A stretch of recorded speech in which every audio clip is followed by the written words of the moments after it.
Help out there. Listen to him. Shelby. Shelby. Let's go. Mark.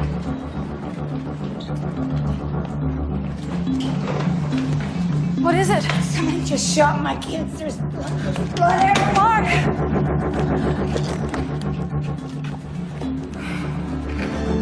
Oh. Judy, call a code. It's bad. I was trying to get help. I was leaning on the horn. I couldn't move. I just couldn't make my legs move. What's going on? These kids have been shot. Get me out there. He might have followed us. You better call the police. Somebody get some help!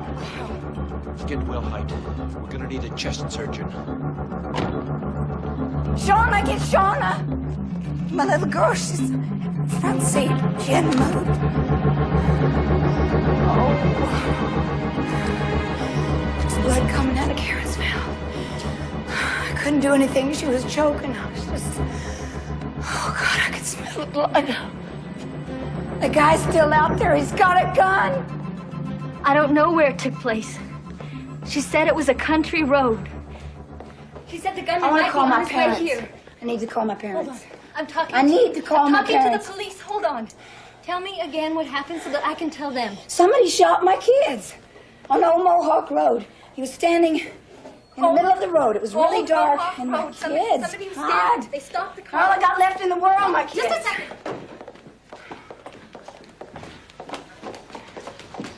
No, don't go in there. They're doing all they can do. Yeah, but they're gonna wake up. Please. I want to be there when they wake up. Let me help you. Just sit down for a moment. As soon as the doctors know something, they'll tell you.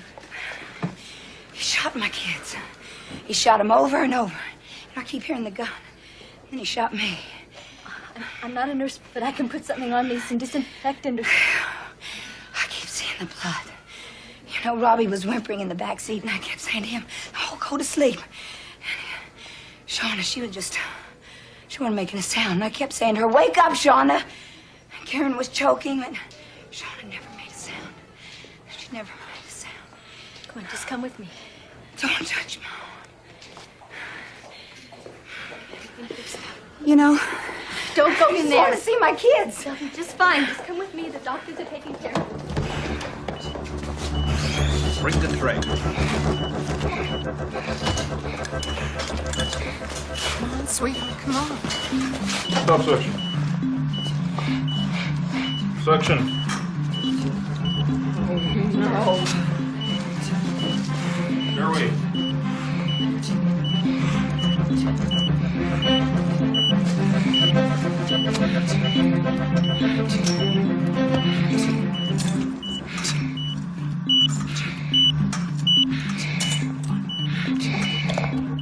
I can't live without my kids, Mom.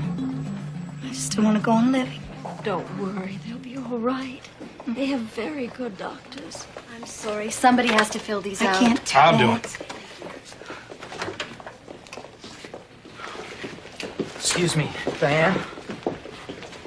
I'm Detective Doug Welch, and this is my partner, Detective Marty Beck. Hi. Listen, I know this is very difficult, but we have to ask you some questions. We need the exact location. The killer is still out there. Yeah, We have but to when set am up I... roadblocks, organize a When am I search. going to get to see my little babies? Listen, the my doctors are doing children everything in they there. can. You gotta show us where it happened. Yeah, but my arm hurts, and I haven't even seen my kids. Diane, we gotta find the person that did this. Now, you're the only one that can help us. They'll radio us as soon as there's any word on the kids. We'll get you right back here. You have my word. There's nothing I can do. They're fighting for their lives. There's nothing I can do. What you can do right now is to help us find him. Yeah. I'm Diane's father. We'll go. Daddy.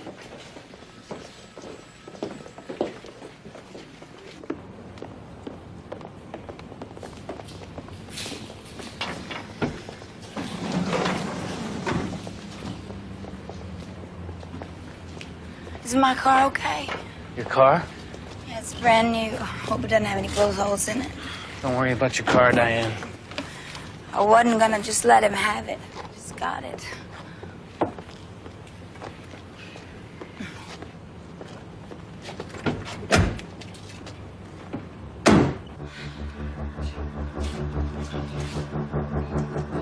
There's nothing we can do for this one. You've got to. You've got to. Shelby, she's gone. She was dead when you carried her in. I'm sorry.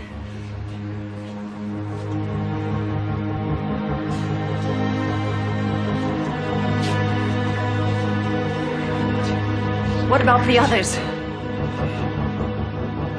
Barely alive.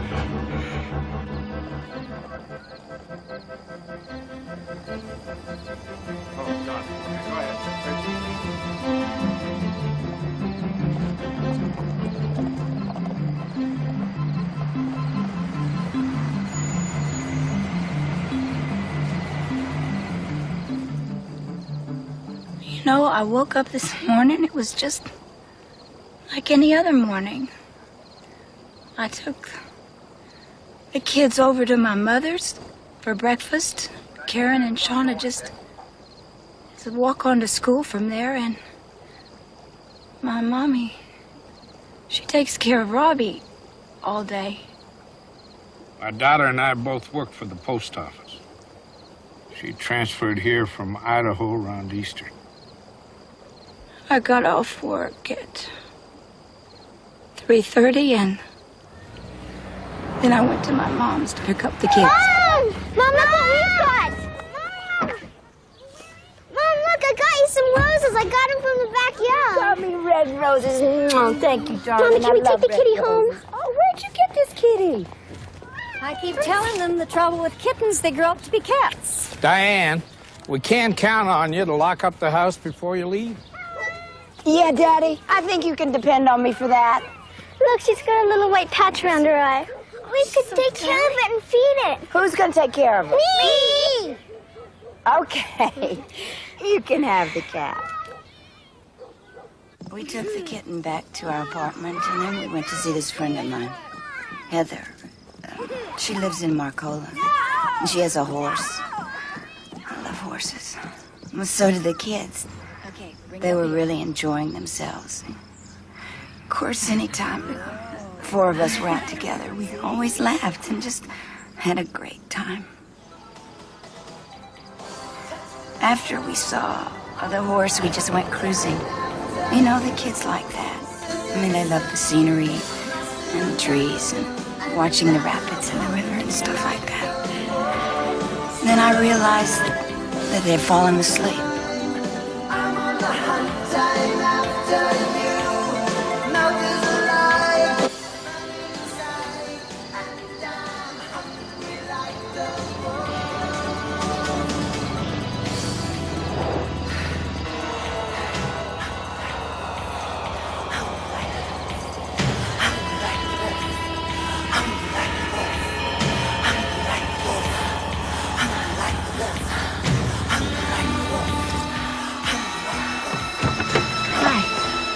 What's your problem?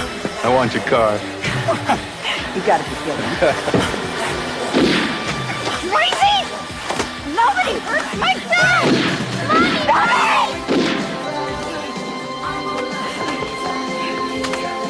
I want your car. Well, my car and the keys. Go get it.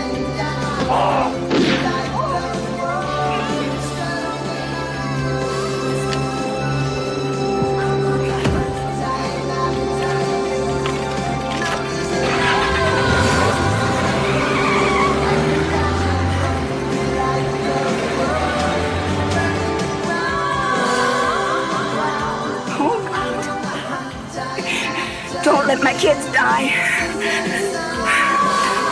Oh, don't let my kids. I just kept going.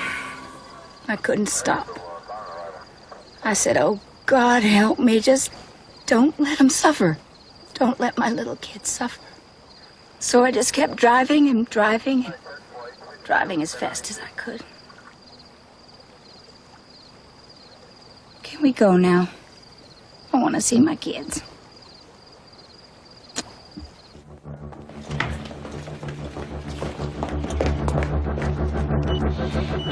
Got here as soon as I could.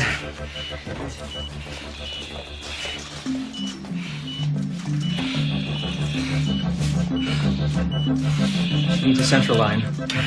Let's get a chest tube into her. She's losing an awful lot of blood. We have to stop it. Let's get her into surgery.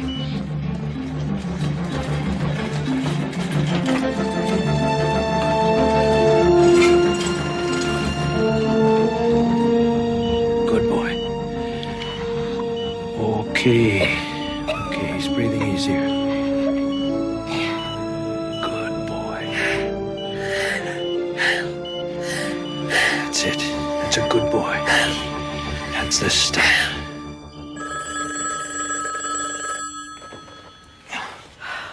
Hey, Josiak.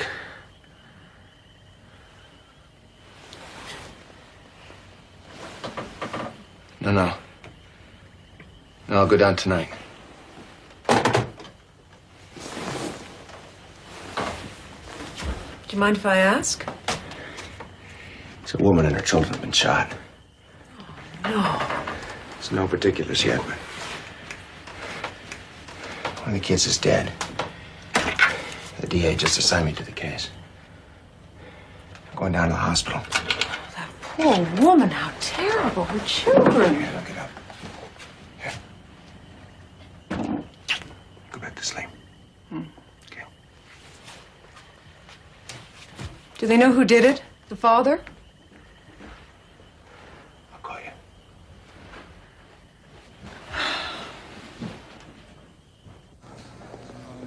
It's my first homicide.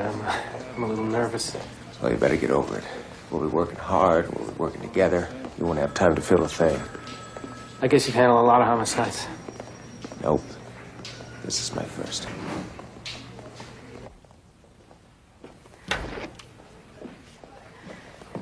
No. No, not my Shauna. What am I going to do without my Shauna? I'm sorry, Diane. There was nothing we could do. She was gone by the time you got to the hospital.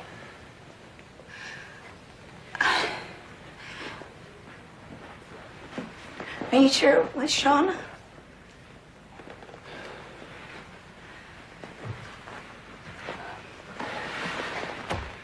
Your father identified her. He said it was Shauna. What about Karen? Karen is critical. She should be getting out of surgery any time now. Is there going to be brain damage? I don't want you to sustain her life. I mean, if she's going to be a vegetable or anything. No, there's no indication of any brain damage. Robbie is stable. The bullet entered a fraction of an inch to the right of the spinal column. Missed his heart. Yes. Shauna was going to be my athlete. I'm going to have a surgeon take a look at your arm now. Okay. Thank you. Will I be able to go to work tomorrow? I mean, they'll be depending on me. I'm new on the job.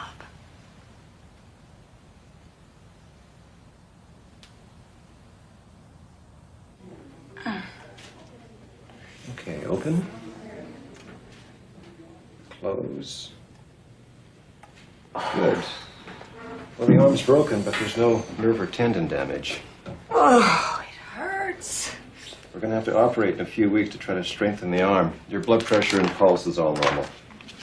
I want to go to my mom's. Well, you'll be here for a few days anyway. I'm afraid. They'll have police posted by your room. It's the safest place you can be. Hey, don't say anything to my father. Your father? Yeah, about my tattoo. My dad knew about it. He'd kill me.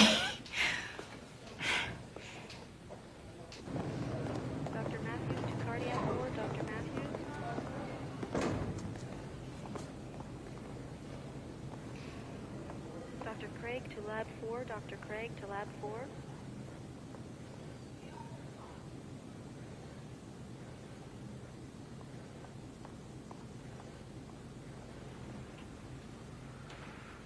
You have any children?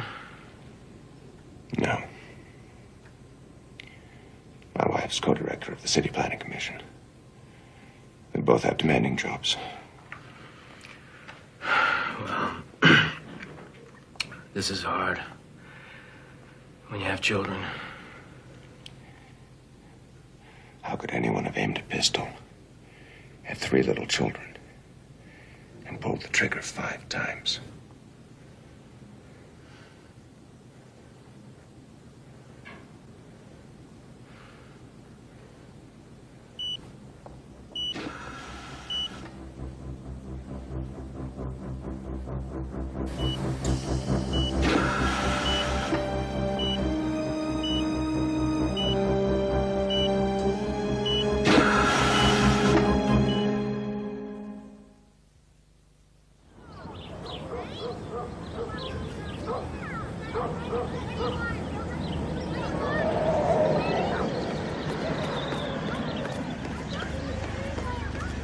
We went to the apartment with a fine-tooth comb last night.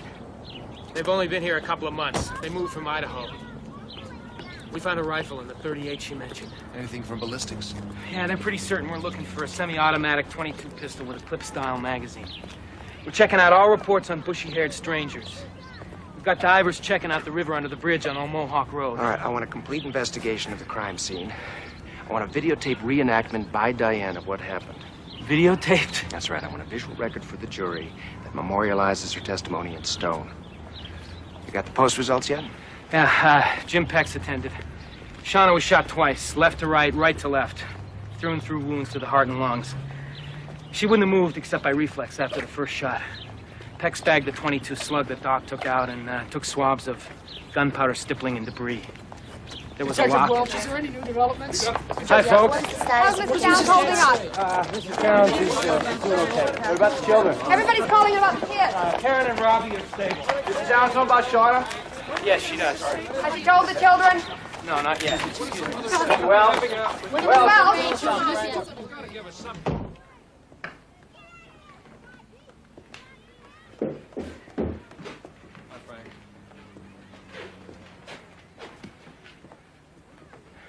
Pretty bare bones. Looks like she never got around to unpacking. who's the guy? I think his name is Lou. Boyfriend from Idaho. Surgeon said that she had Lou tattooed on her shoulder. We've been trying to get in touch with him. No pictures of the kids? Karen, Shauna, and Robbie, I love you, Mom. May 13th, 1983. A week ago. She kept saying last night she shouldn't have bought the unicorn. Got her diary in here. Most of it's just these love letters to Lou. A lot of stuff about how much she loves her kids. A bunch of articles on surrogate mothers. And looky what we have in here. Ta-da. Check the cutouts over the breasts. One hot mama, huh?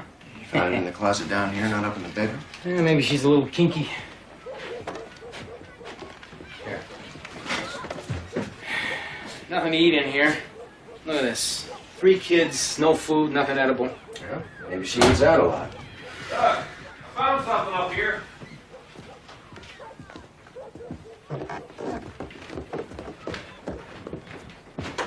What you got? Found it in the bed. Must have missed it last night when we emptied out the rifle that we found in the closet. It's head stamped U, just like some of the spent bullet casings in the car. Thousands of 22-round head stamped U in the state of Oregon. Let's give it to forensics, have them compare it with the bullet casings found in the car.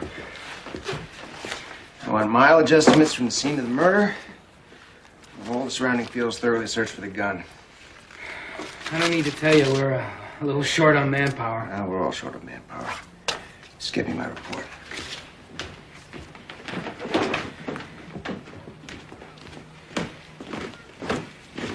What about the kitten? Kitten? Yeah, Diane said they just brought home a new kitten, and where is it? I don't know. Well, check it out. Anything else? So, just have to remember to call my wife. We've always felt safe in the Willamette Valley, protected. The land, the mountains, the rivers, paradise. We thought we were special, immune to ugliness. We knew our neighbors, or rather, we thought we did. Violent crime, horror, tragedy could only happen someplace else, to people who lived in big cities. Well, we were wrong, terribly Diane? wrong. Our innocence vanished last night with the roar of a gun, the brutal, senseless shootings of Diane? 3 little children, and... You found him yet? Not yet. There are some things we'd like to go over. Who are you? You're always standing around watching everything. I'm Frank Josiak, District Attorney's Office. Oh, Can we talk about Lou Lewiston? you've been reading my diary. Sign a form, Diane. You gave us permission. That's okay. I mean, I don't have anything to hide. Just don't bother Lou Lewiston. He's married and he doesn't like hassles. So, he lives back in Greenville, Idaho, right? Yeah. He's the love of my life. We worked together at the post office. I started dating him right after my divorce.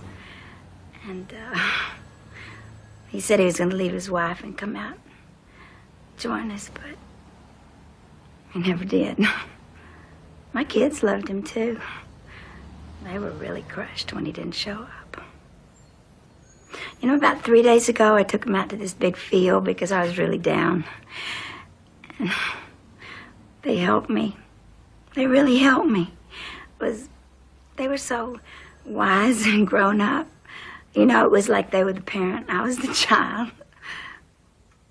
And so I said, you know, who cares about Lou Lewiston? We're the 4 Musketeers, and we always will be. See, that's what I call us, the 4 Musketeers. Has anybody notified my ex-husband? Yes, your father called him. He's on his way here from Idaho. He'll be here this afternoon. Oh, I'd rather see the devil himself.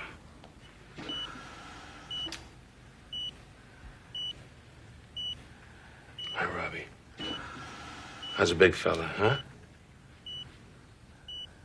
Don't be scared, your old dad's here. We'll have some fun when you're feeling better. Okay.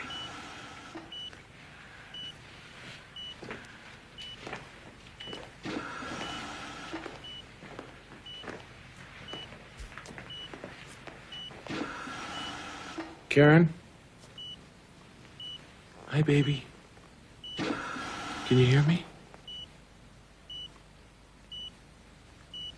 It's me, your dad. Everything's gonna be all right. Robbie's here, and me. Your mom's fine. You're gonna see her soon.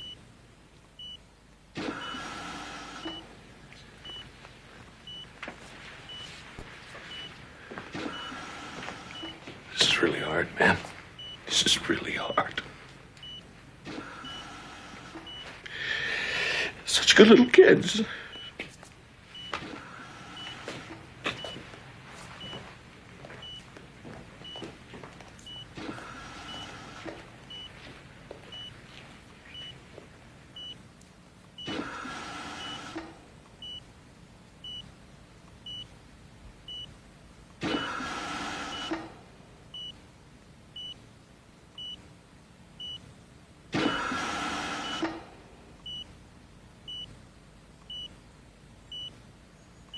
Could you tell us where you were last night?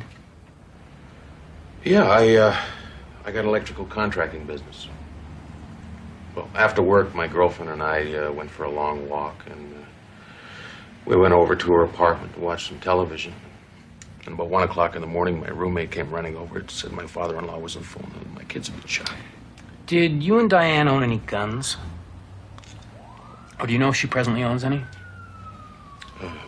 Yeah, she got 3 guns. She got a rifle and a .38 revolver and a .22 Ruger Mark IV, semi-automatic.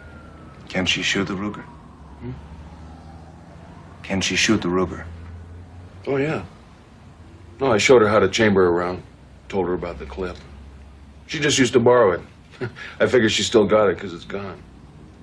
When was the last time she borrowed it? Oh, she had it 6 months ago. Bet your damn life she had it.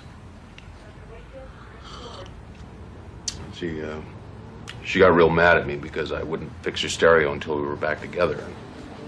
We're always fighting, you know.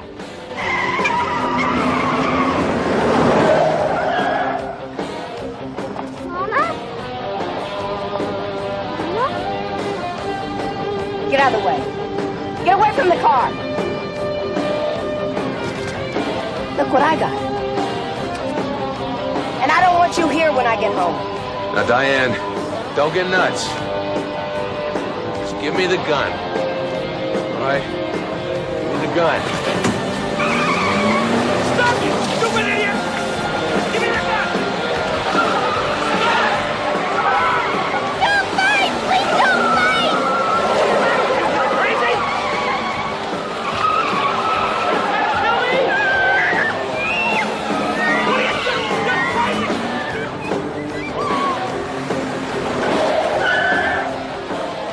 Please, Daddy, don't be hurt! Don't be hurt! What's up? It's okay, baby.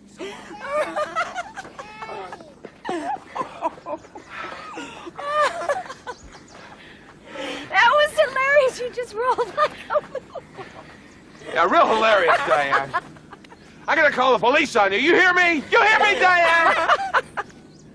So, the cops came. Hell, I didn't want to see her get in any trouble. I sent them away. Now, you see, Diane and me, we fight, we make up. And, we've been together since we were 15 or 16. Hell, it's love and hate, right? I mean, she calls me when she has trouble with her boyfriends. I help her out. We kind of stick together. And what about the children? That night, well, they went to bed with their clothes on. Nobody got any supper, that's for sure. But hey, there's nothing new, right?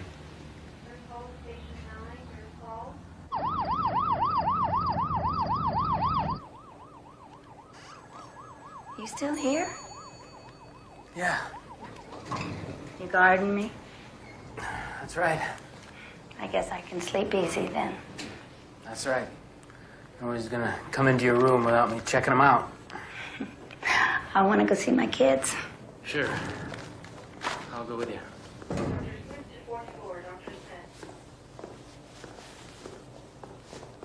Are you married? Yeah. Why? I'm just gonna need someone to be with when this is over. I was just wondering.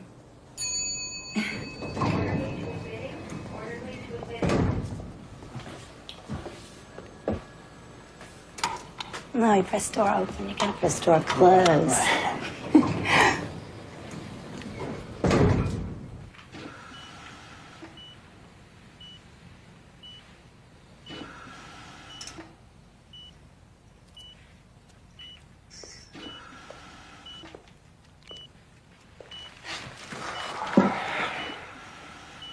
It's almost 2 a.m. They're doing as well as can be expected. You should go on home, try to get some sleep. Yeah.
love you.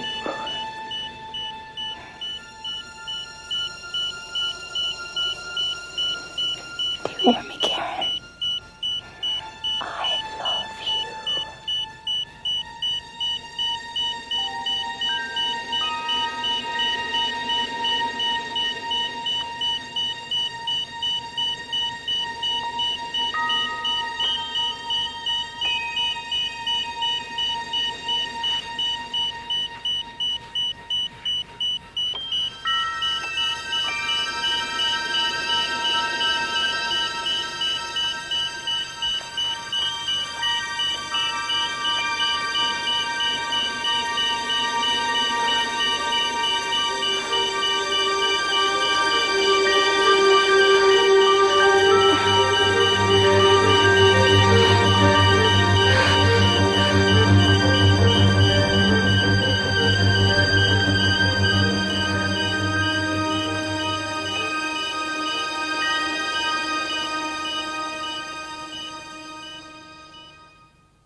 All right, what about suspects?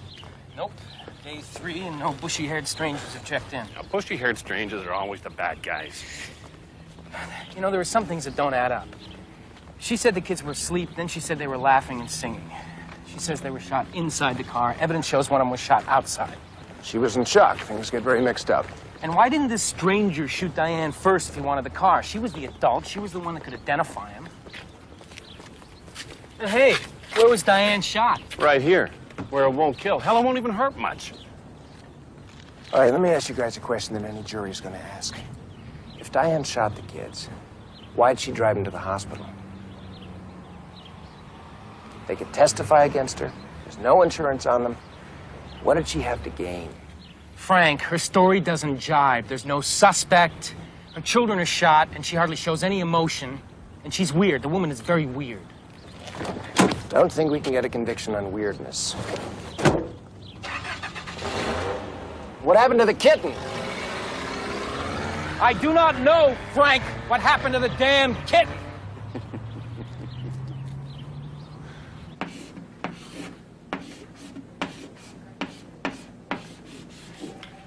My dear, sweet Lou, I still think of you as my best friend and my only lover. And you keep telling me to go away and find someone else. You have got to be kidding. Sounds to me like the lady was dumped.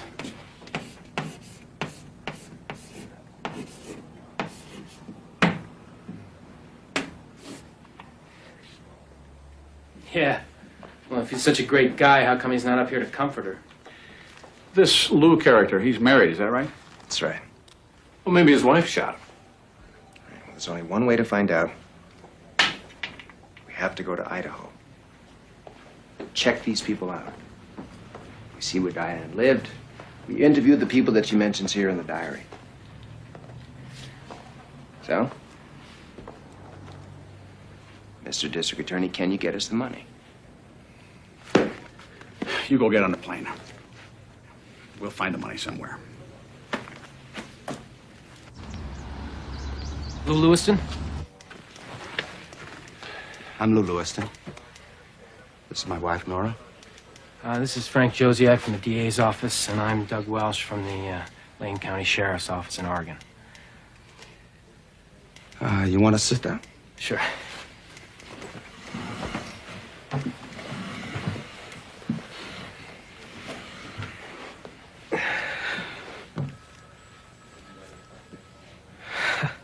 Maybe, Mrs. Lewiston might want to wait outside. She stays. Nora knows everything. I want her here. I knew my husband was having an affair with Diane Downs. Lou and I have made our peace. I've forgiven him. When did you meet Diane? It was November 1981. We were letter carriers together. She was nice, gracious. She was pregnant with her surrogate baby. What? Diane had a baby for another couple. She said she saw them on a talk show. Wife couldn't get pregnant, and she was looking for somebody to be artificially inseminated by the husband. Diane wrote this clinic in the East and volunteered. Diane was still married to Boyd Paul? They weren't living together. She went back to this clinic in Kentucky, got pregnant, had the baby.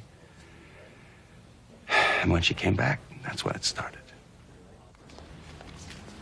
I tell you, that was the happiest moment of my life, delivering that baby girl. The other mother was there. She had these big tears rolling down her face. She just kept saying, thank you, thank you. What about the guy? The father? Oh, well, he was in the next room. See, I knew he had to be close because they had to get the stuff to me fresh, not frozen. I mean, I didn't want him romanticizing about the mother who was carrying his child. Ruin his marriage or anything. How do they, With a syringe.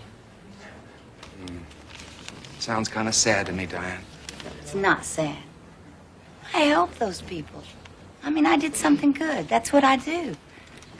I make beautiful babies. Well, I wish I could help you in that department, but I had a vasectomy when I was 21 years old. I never wanted children. You know what I want to be someday? A doctor. Then I could really do some good in this world. You been to college, have you, Testa? No. But I'm going to find some shortcuts. I'm going to work my way through pre-med and night school, and then I'll go to medical school.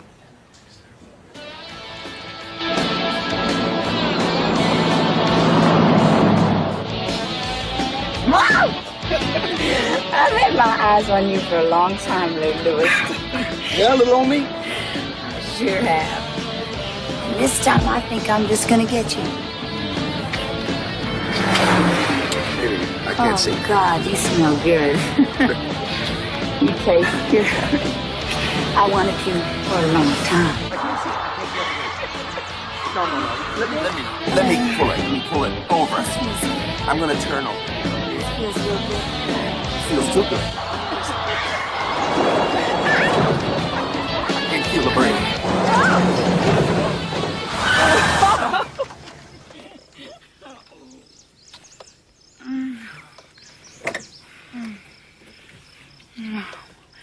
I never felt like this before. Oh, help me. Help me. Lou. Oh, Lou.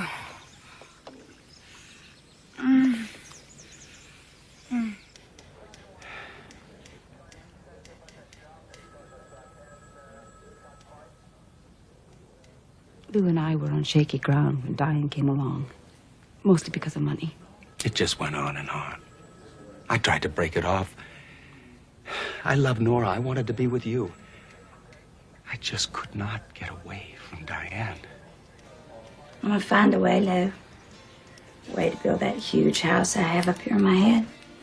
Remember the one I sketched for you? The master suite, sauna, hot tub. What about the kids? Oh, they're gonna be clear across on the other side. Anyway, we're gonna have a nanny. Oh, you gonna rob a bank? No, I am not. I'm gonna start my own surrogate parenting clinic.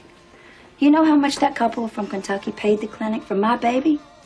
$40,000. You know how much I got? $10,000.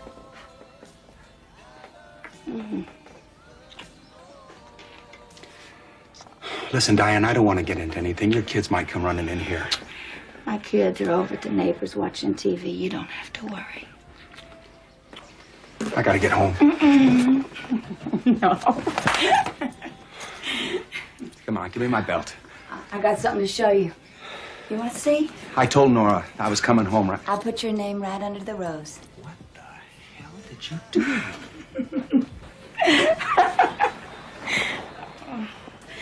I'm your woman, Lou. I belong to you. Any man tries to put his hands on me, he's gonna see your mark. A mark of pure love. I want you to get one too. Right here on your arm. A rose tattoo with my name underneath. Diane, I've told you over and over. I love my wife. It doesn't feel like you love your wife to me. Lou, my kids adore you. Oh, barely know your kids. They're nice kids. Sweet kids. I hardly see them. I don't want to be their daddy. I don't want you to be a daddy. I just want you to love me and take care of me.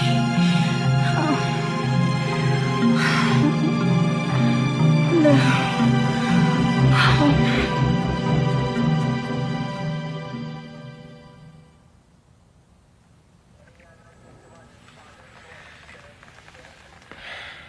Are you familiar with weapons, Lou? No, I don't fool with guns. I don't own one. I left all that back in Vietnam. Where were you on the night of the murder? With some friends down at Suds. We were there until about midnight. Plenty of witnesses, if that's what you're getting at. Look, I'm probably closer to Diane than anyone in the world. She had a gun, a .22 Ruger. I saw it in the trunk of her car the night before she left for Oregon. She shot her kids. I just know she did.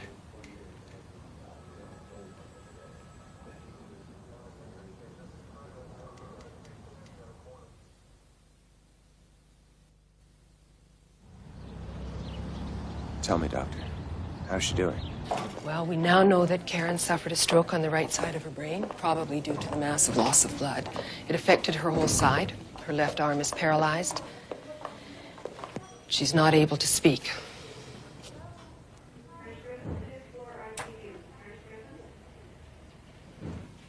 Is this going to be permanent? She's young, Frank. I'm hoping she'll be able to reprogram her ability to speak on the other side of the brain. You think she knows who did it? Who shot them? I have a feeling she does, but she's traumatized. I'll be honest with you, I don't know how long it will take for her to be able to express anything. But you'll be working with her. Oh, yes. And what about Robbie? No change. You think he knows he'll never walk again? Frank, I think Robbie is 3 years old and someone shot him in the back. Poor little Robbie. He's not my son. I don't know if Diane told you. No, after Shauna, she decided to get pregnant again. Ended up having an abortion. She got obsessed with that aborted baby. Called it Carrie. Said she'd killed that little child and she was going to replace it. Huh? Oh, we split up for a few months. She went out and had an affair and got pregnant with Robbie. Is, Lou Lewiston the father? No. Big Lou came along later after we were divorced. Oh, she was working her way sexually through a lot of the guys at the Greenville post office. Anyway, she ended up with Lou. Now, boy, Paul, we were talking about the Ruger. The gun you think that Diane might have borrowed now. Did she ever fire it? Oh, yeah, she fired it all right. That was after we split the sheets, but I was still around, you know, when she needed me. Diane decided to try that surrogate mother bit again. They flew her to Kentucky, but it didn't work. I met her airplane when she came back. She was all fired up. She expected Lou Lewiston to meet her. Didn't take. I don't understand it. I've always been so fertile. It just didn't take. Come on, Diane, don't get so upset. It's only money. You think I wanted to do it for the $10,000? I wanted to do it because I wanted to feel like I was doing something, helping somebody. It's the one thing I could always do, get pregnant. But I'm being punished. God's punishing me, Boyd Paul. He's punishing me for having that abortion when we were married. Oh, come on, Diane. You were young. 2 kids in diapers. We were fighting like cats and dogs. You were stepping out on me. That's what was going on. Still shouldn't have done it, okay? Had that little baby floating around inside of me and it was alive. I saw a picture of a 6-week-old fetus. You know what? They have arms, legs, toes, eyes. It was a human being and I killed it. Diane, you never killed any... Okay, I hired a doctor to do it. It's the same thing. Maybe I'll just kill myself. Lou Lewiston wouldn't give a damn, that's for sure. See back on this way. I don't want to talk about it!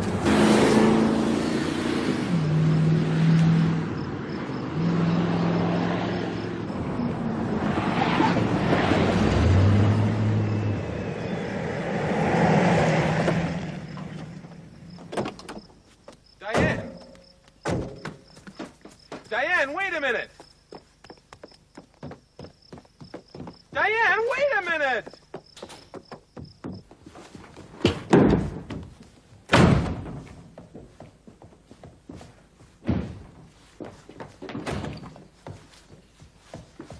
Diane! Diane, don't act like this. It gets me all worried. Let me in! You don't have to worry. I'm just gonna kill myself.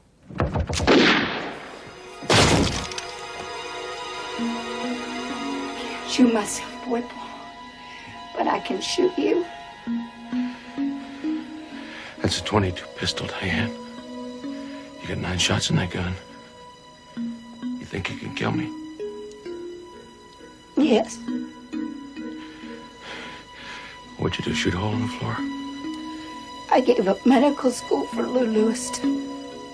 Diane, you never went to medical school. You never went to night school after a couple of weeks. I gave up everything for him. Where the hell is he now? Huh? Where is he?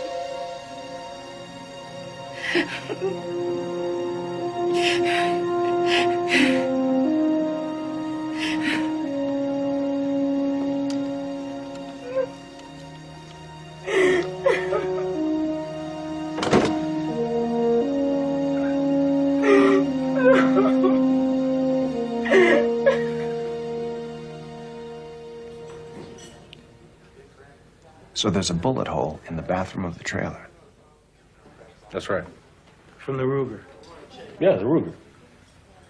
Well, she was always threatening to commit suicide. I mean, she slashed her wrist when she was 13.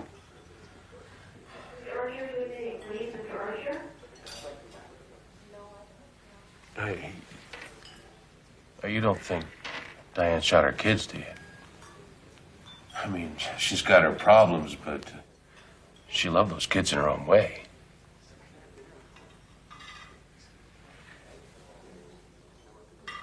This is our break. I want you to go back to Greenville, find the bullets you shot in the trailer so we can compare it with the ones found in the car. It's probably another dead end. Divers found Zip in the river. We've searched every inch of those fields. No gun, nada. Right, what about the suspect you brought in yesterday? I told you, dead ends, deadbeats. Look, what are we gonna do when Diane gets released from the hospital? How can we keep her from the kids? I'm taking care of that. Frank, don't you ever worry about what she might do to those little kids if she gets them alone? I mean, she could run off with them to Mexico, someplace where we can't even touch her. What about the kitten? Oh, didn't I tell you? Big break in the case. We found Diane's kitten alive and well over at the neighbors. It wasn't in your report.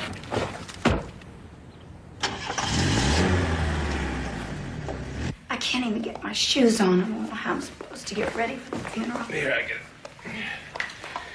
it. I've been with the kids this morning. Yeah. I told them what was happening today. You told him what? I told them about the funeral. Oh, my hell, Diane. They're laying there helpless and not knowing what's going on. You have no right to tell the kids anything. That's my department. Now, wait a minute. I was talking to the psychiatrist, and she said that it was... You were talking to the psychiatrist. Are you having an affair with the psychiatrist? You might as well. You've had one with everyone else. Oh, that's an absolute lie. You're just saying that to justify all your affairs. Let's get one thing straight. They're my kids. You didn't want them, remember? Well, maybe I can't take care of them, but I still love them. And I got a right to ask a few questions, like what the hell were you doing driving around at night with 3 kids in the car? Sightseeing. In the dark? Me and the kids like adventure. Why did you stop for a stranger with your kids in the car? I thought he was hurt. I thought he needed help. Damn it, Diane, this is all your fault! Touch me. No, Sean would still be alive if you'd stayed in Idaho. Get out of here. What the hell's the matter with you? Get out of here! No, just leave me alone. I'm all right. Who let down? You know, the policeman asked a lot of questions about you, Diane. Yeah. Yeah. Asked about that bullet you fired off in the trailer. Oh, such a jerk!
I'm glad we chose the white dress instead of the red one like I was thinking. Yes.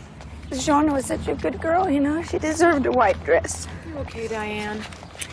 I'm trying. I have a photographer over here. I wonder if you might want to talk for a minute. All right. Okay.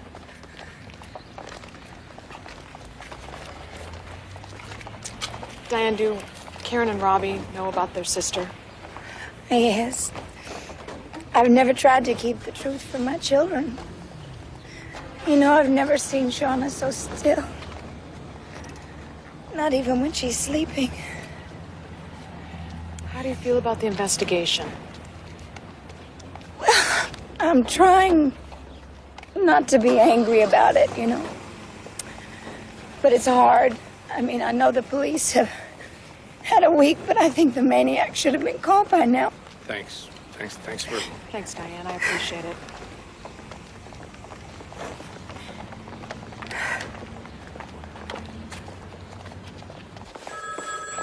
Mrs. Downs. Mrs. Downs, you can't go in there. Mrs. Downs, I'm gonna have to check with Frank Josiak. Mrs. Downs. Mrs. Downs. Where's Robbie? Oh, they've changed rooms. Robbie's down the hall. And you? You gonna be in here all the time now? An hour in the morning, an hour at night. I brought Karen this doll. It was my favorite when I was a little girl. I thought she'd enjoy it. She doesn't need your doll. She has her own dolls. Okay, Karen. And I don't want anybody interfering in my life with my child. You understand?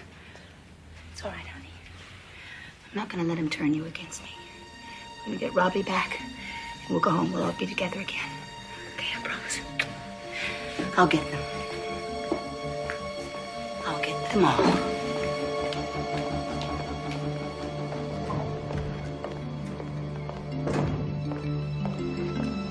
I know what you guys are doing. Spreading lies. I hear you whispering. Nobody's gonna stop me from seeing my kids.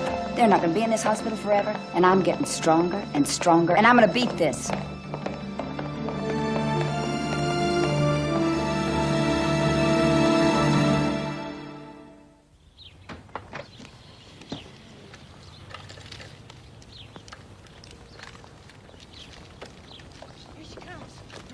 Please, just a few questions. Diane, how are Robbie and Karen? It has been a very difficult 2 weeks. They say Robbie will not walk again, but I know he will. And Karen will get her speech back, too. Just as soon as I can get them home and close to me, and I can give them all the love and care in the world. Are you frightened, Diane? Of course I am. As long as the killer is out there running free, I'm terrified. People are calling, sending letters from here and all over, even from other states. They keep asking why the police haven't been able to come up with a suspect. Do you have any thoughts on that? I do not know why it has taken so long. I just know that I'm Okay, right here. frightened. What about your arm? Oh. Mom, can you take these? They had to operate on it. They had to remove a blood clot and pieces of the slug. And they had to take a piece of bone from my hip. And I have a metal plate in my arm holding it all together. Is Diane going home with you? No comment. I am going to go with my parents because I'm truly afraid to be alone. Diane Downs headed home from the hospital, but her case still has police stymied. She's limping. She's an actress. She lights up the screen. The camera loves her. She loves the camera. It's the moment she's been waiting for, a moment to shine. I have this in my head, and I cannot let this image go of my little girl, Karen, staring out the rear window, just beseeching me with her little eyes to save her.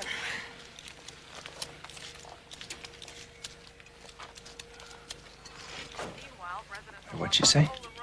Oh, that Karen was staring at her through the rear window. It's pitch black outside. The dome light was on the inside. How could Karen see anything but blackness outside the car? But you couldn't have seen her mother unless her mother was on the inside of the car. Damn, she keeps putting her foot in her mouth. It doesn't seem to matter. Thank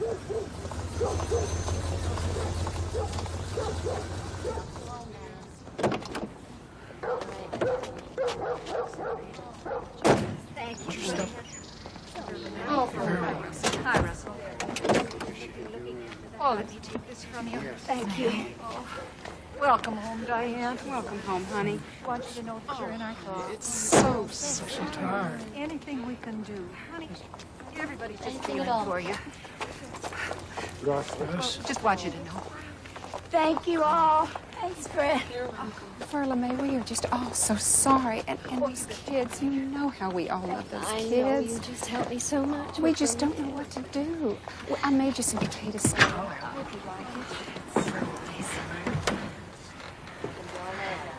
I appreciate all this so much. Can't believe all the flowers. All these flowers.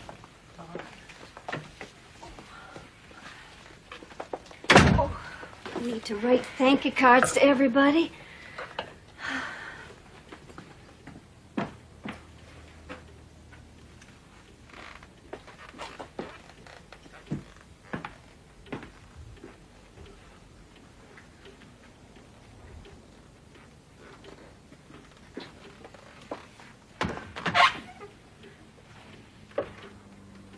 Fixed up your old room for you. Nice. Come on, honey. Be good if you could eat a little.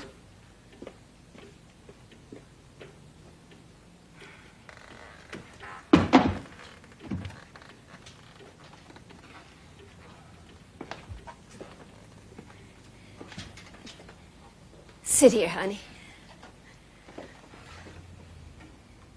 All this food from the neighbors. Wonderful potato salad.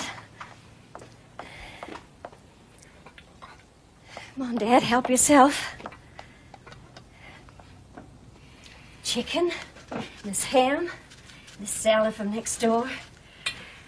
Come on, Dad. We've all got to eat.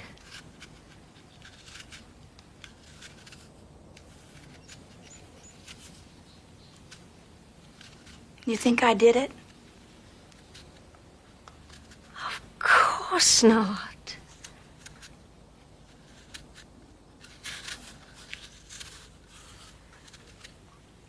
Oh, come on. Let's have a nice lunch. It's all so mixed up. Sometimes I feel like I'm dead. Like I'm not here. Like the whole world's going crazy.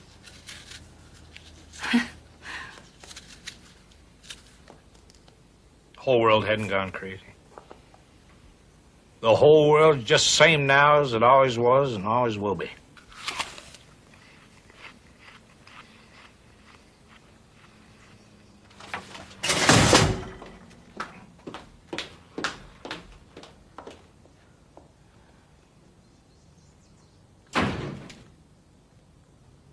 We've got the ballistics report. Some of the bullets found at Diane's apartment have been worked through the action of the gun that fired on the children. Wait, hold it, Jim. Give me that again. Take a look.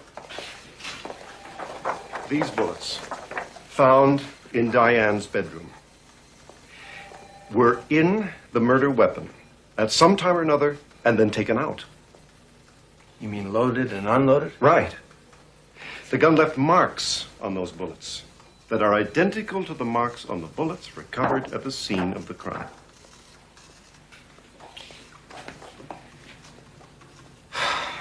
Yeah, but it's hard evidence for a jury to understand. This definitely connects her to the murder. It's time for a habeas gravius. No, but a jury will only be confused.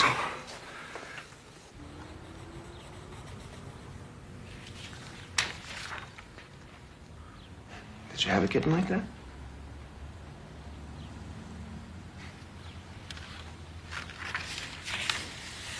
I think Karen wants you to have it.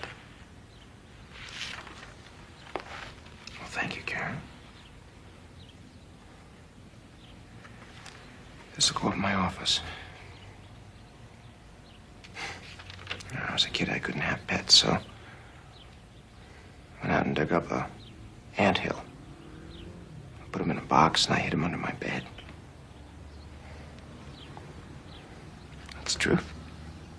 I was kind of a nerd.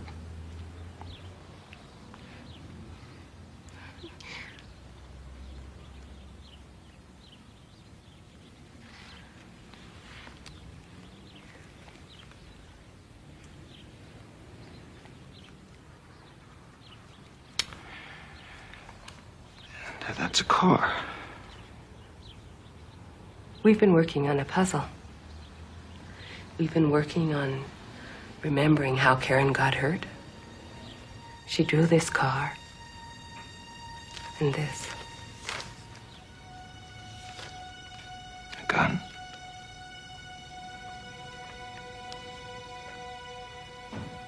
Karen, did you see this gun in the red car here in Oregon?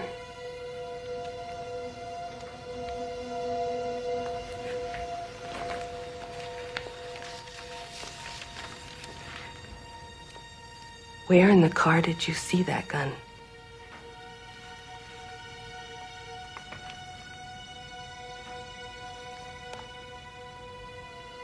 The trunk?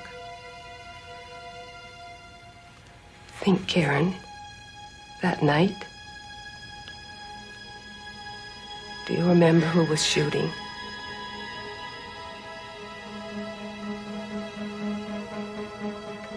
Do you think bad things happened to you because you were bad? Oh, you're not bad, Karen. You're not bad at all. Sometimes bad things just happen. Little kids can't help it.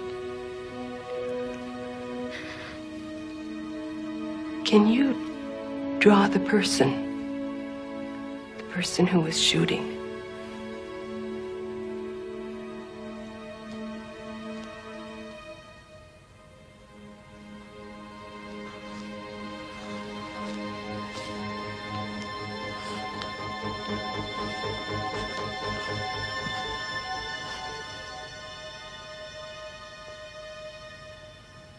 What do you think about that person that did the bad thing?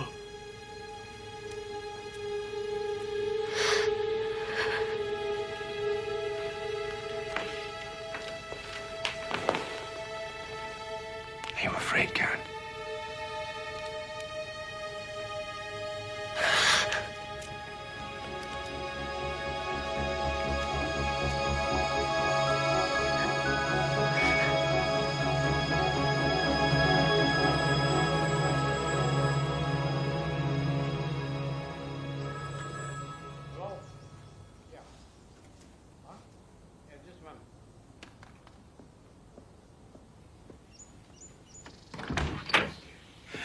Diane, got a telephone call. It's long distance.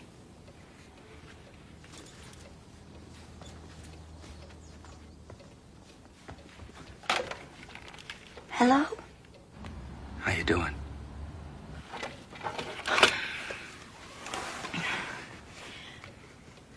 I'm out of the hospital. I'm ready to get back to carrying mail. How about you? Police have been down here, Diane, asking me a lot of questions. Yeah? Don't answer them. Why not? I got nothing to hide. They're asking me about a gun. Yeah? You had a gun, a .22 Ruger, I know that. Yeah, I had a Ruger, but Boyd Paul got it back. Oh, hell, Diane. I saw it in the trunk of your car. Oh, you're wrong, Lou. Think about it. I had the microwave, I had the TV, I had those red cups you gave me and a lot of other stuff. And I had that old .38, but I didn't have the Ruger.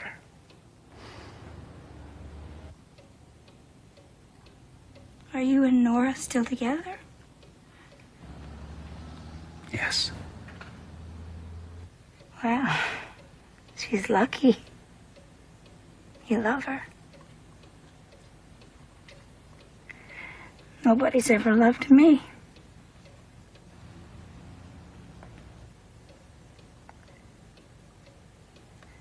Do you? I'm not going to answer that.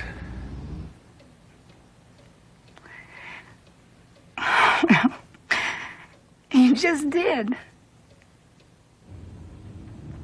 So long, Diane. Take it easy.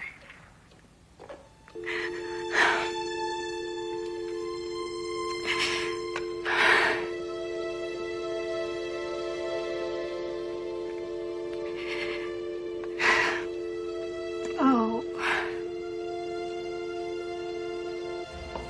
You gonna send the tape to Oregon now? To the police? You bet I am. Right away. They've got to hear these tapes before she gets everyone believing her lies. I'm the only one who can get her to tell the truth. If she gets away with this, she's going to be down here. To get me? Well, I'm not taking any chances. That woman doesn't love. She devours. That bullet that you found under Diane's trailer, forget it. This bullet's too damaged to give a positive reading. It's badly eroded. Half the land and groove impressions are destroyed. In other words, it's closed with no cigar. What do you want, a signed confession? I want a gun. I want a case that'll fly in court. We get one chance. Cannot try Diane again if she's acquitted. Wait a minute, I gotta tie my shoe. How far do you run? 16. Miles? Miles. Now, what happens to the kids if we take this case to court before it's ready, huh? She packs them up. She can take them wherever she wants to. Yeah. But they're gonna be released from the hospital soon. How do we protect them? We present our evidence to juvenile court.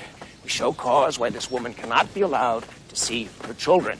Come on, you sure we can get that? Look, Karen knows what happened. I'm sure of it. The doctor feels that there's a possibility that she might be able to communicate it to us. We can just keep Diane away from her. How long before you think Karen's gonna be able to do this? I can't press her. It's gonna take some time. The public's with Diane, all this sympathy for her. We're gonna need an airtight case. Hey.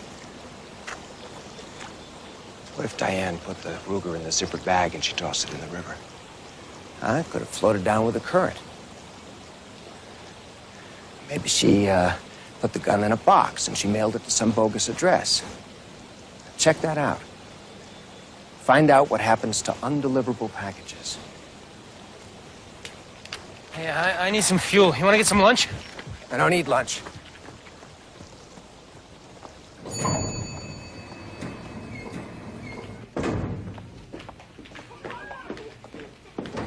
Hi. Here's a little present for everybody. Oh, thanks. Hi. Some candy. I'll pass.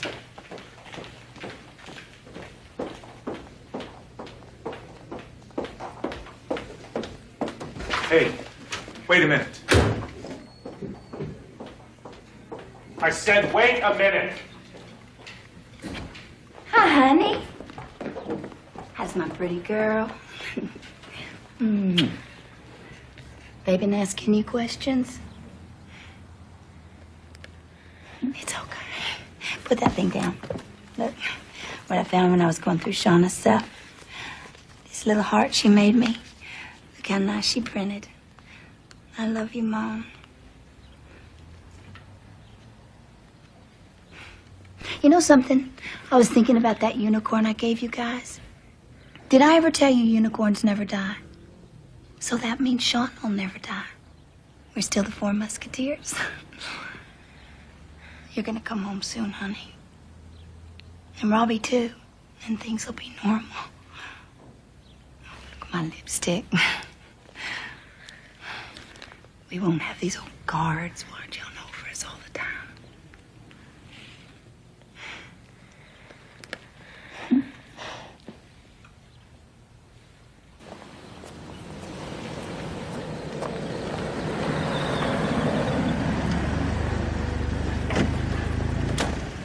I want the guard removed from Karen's room. Guard stays, Diane. Do you know how it makes me feel to visit my little girl and have a guard standing there like I'm gonna hurt her? Do you know how it makes me feel to have someone listen to everything I say to my own child? My flesh and blood? Let me tell you something. They're my kids, and I love them, and I did everything in my power to save them. I rushed my bleeding babies to this hospital. You know what it was like in that car? Do you have any idea? With Karen sitting in the back and blood everywhere. The sound and the smell. It was terrifying. Robbie crying in the back. You know, he never stopped once. He just cried the whole time, real soft and quiet. He never stopped. I think I would have flipped out if it hadn't been for him. So I picked up a towel and I wrapped it around my arm as fast as I could to stop the bleeding, and I rushed here. I drove as fast as I could because every second counted. You don't believe me, do you? You're just like the rest of them. Men. Yeah.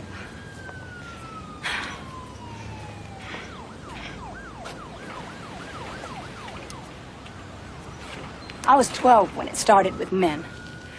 Or a man. A grown-up. I think that's when I learned never to give my heart to a grown-up because they just break it.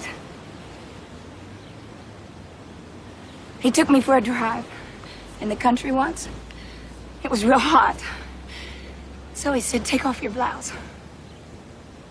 And I was shaking all over, but I didn't.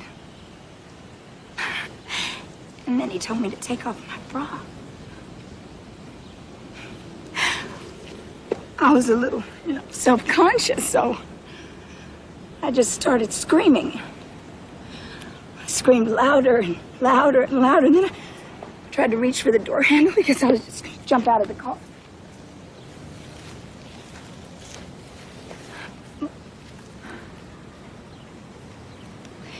But he reached across and he grabbed me, and then he locked the door. And about that time, a highway patrolman came up, pushed us over the side of the road. So I started buttoning up my blouse as fast as I could. But the cop looked in the window. He looked right at me and he started asking me questions. And you know what I said? I said I was crying because I'd been to the doctor and I got a shot. And when my children got shot in the car, I felt just like I did in that car. Trapped by a man. And powerless. Powerless. By men. I've hated men all my life. I just hate them. But I tell you something. When I wanted to get pregnant with Robbie, I just went out and I found myself a good specimen. A nice guy with good bones. And I seduced him. I knew my cycle it only took one time. Because I don't think children need their fathers. Karen knows that. She knows what her father's like. And I'll tell you something else. Karen knows the truth. She knows what happened. She saw the killer. She's the only one who can get me out of this. And she will.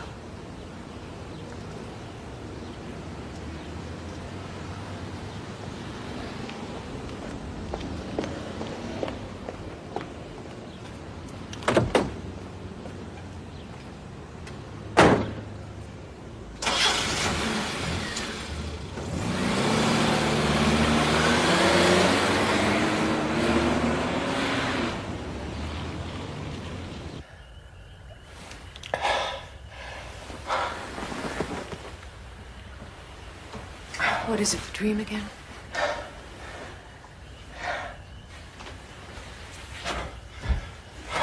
Where are you going? I gotta find the gun. Frank, it's almost 3 o'clock in the morning.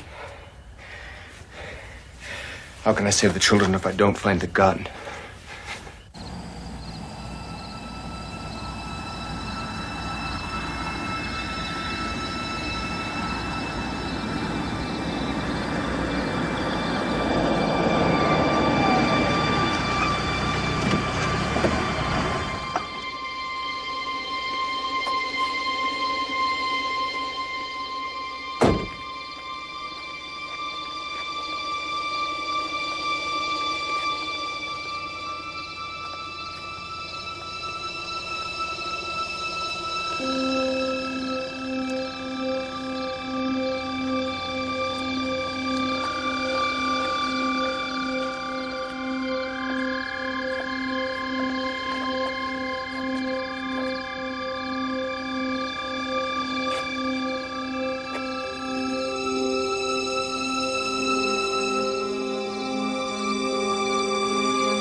Hi, Frank. What the heck are you doing out here? I'm looking for the damn gun. I was lying there trying to sleep, and I suddenly remembered there's a grate up here somewhere. Yeah? Well, forget it. I just looked.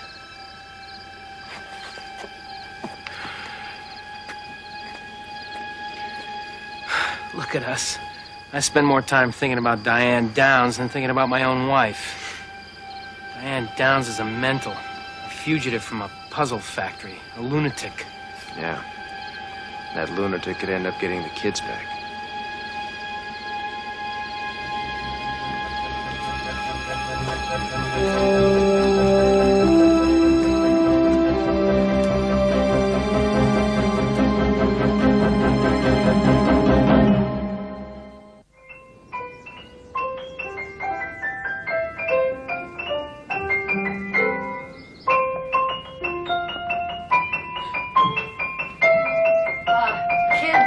Company.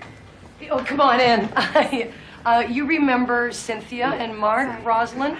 This is Mr. Josiak. I'm Frank Josiak. Hi. This is my other son, Bobby. Hi, Bobby. Mr. I'm Josiak. Frank Josiak. And you remember Rosalind? Nice to see you. Would you like to sit down over there?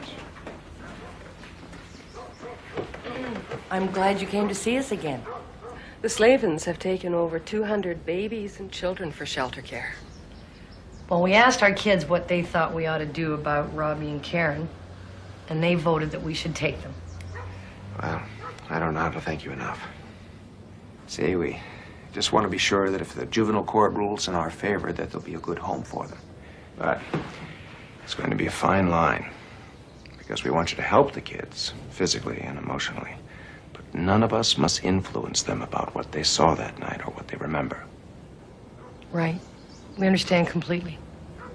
Sit down for a few questions, please. What do you think of the judge's decision this morning? We understand that the court ruled against you, and you're not allowed to see your children until further deliberation. I'm Mrs. Downs' lawyer. If you have any questions, please just direct them towards me. Are they going to arrest you?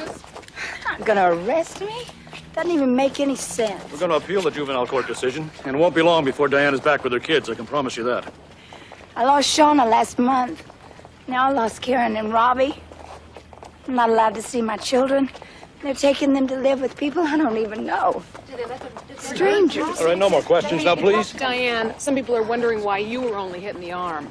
Well, thank God I was.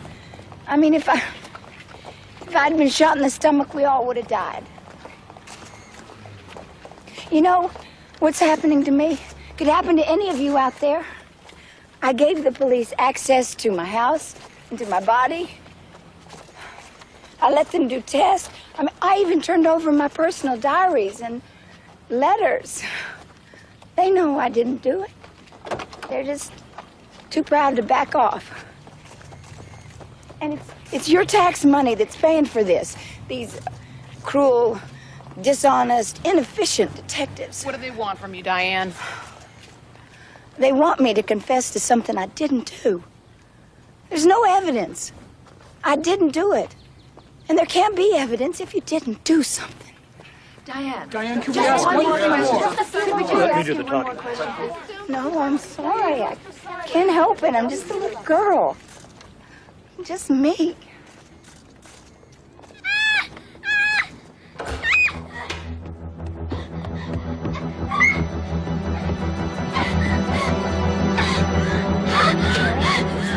Honey, baby, it's all right, darling. It's okay. I'm here. Honey, it's all right. Careful. Karen, it's okay. Sweetheart, you can trust me. I'm not going to hurt you. I would never, ever hurt you. Okay? You're safe now. You're safe here, Karen. Robbie?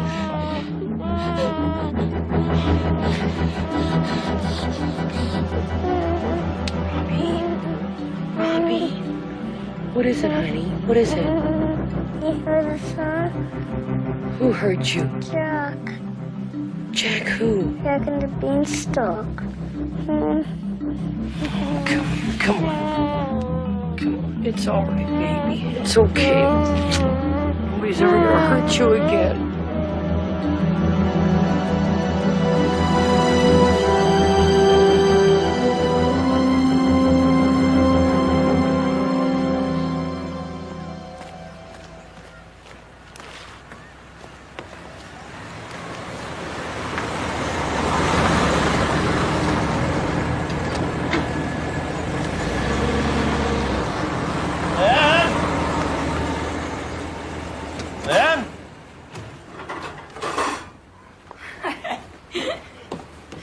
You want to trade places with me? I walked a 9-mile route today. Feel like I'm gonna die. I ache all over. I got big blisters on my feet. How are you? Not bad. The DA called. They want you to go down and look at mugshots. But I told them you weren't available. You don't have to do anything for them right now. I know their evidence, and it's all circumstantial. Let's get one thing straight. You're my lawyer, right? That's right. I hired you. So don't tell me what I can and can't do. Honey, I make my own decisions. And another thing, I want my kids back. You'll get them back. Diane? Diane, look. Damn it, we gotta have some strategy. Yeah? We got the results from the lie detector test. They're not good. Oh! No, don't go all nuts. These tests aren't foolproof. It was a private test. No one has to know. Mm-hmm. Just stay away from the police department, okay? Yeah.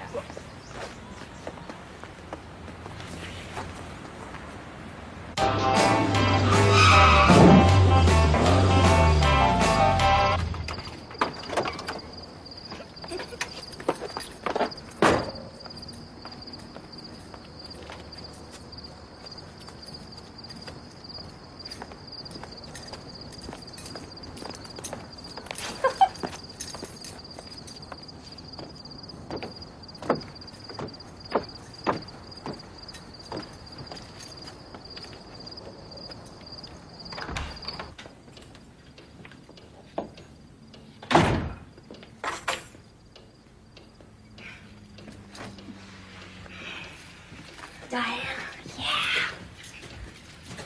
I'm fit to be tied. I didn't want to wake your daddy, so I've been sitting here in the dark all this time. It's my birthday. I can't just go to work and come home and go to work and come home. I mean, I'd like to have a life. Did you wake your daddy? Okay. You're drunk. I can smell it on you. There's nothing to do here but think. I don't want to think anymore. Oh, Daddy. Look at you. Practically naked. Where you been, out hoarding around? Why? You jealous? Diane. Diane?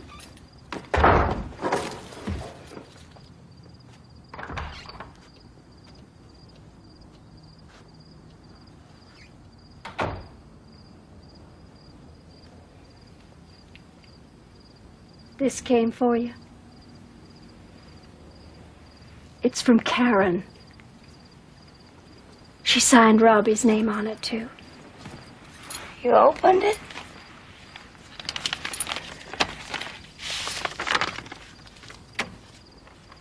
Oh, she remembered my birthday.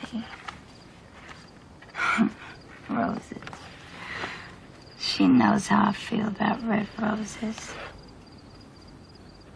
That proves it, doesn't it? How much she loves me.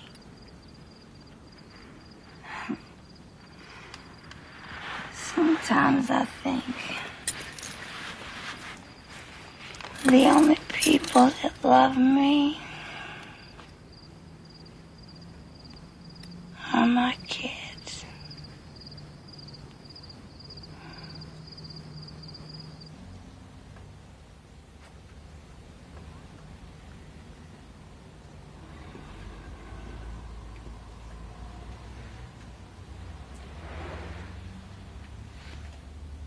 What if you wrote it down? The name of the person that shot you and Shauna and Robbie. If you wrote it down just for yourself, you could put it in an envelope over there and seal it. Listen, maybe that's enough for one day. Karen can throw it in the fire if she feels like it. It would be her secret that nobody would have to see.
Do you want me to take it?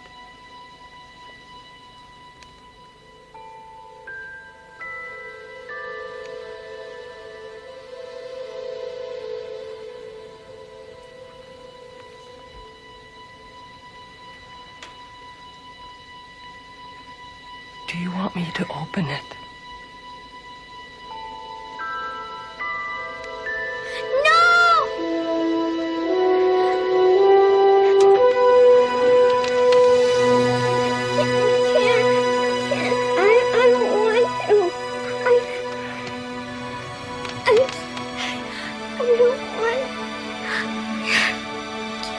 You talked, Karen.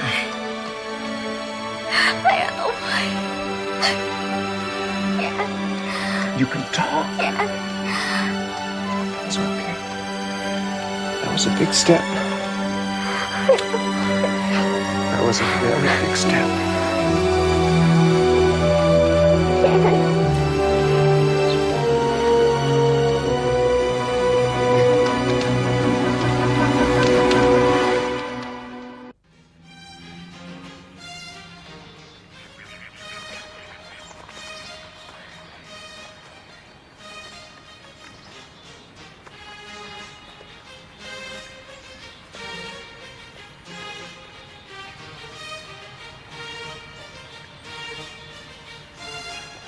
I like your music.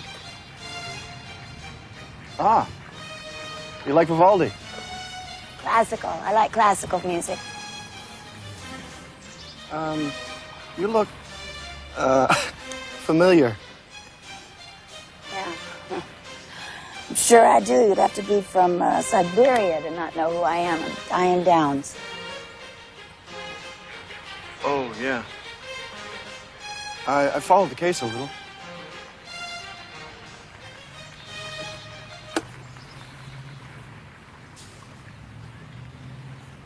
I'm Matt Jensen.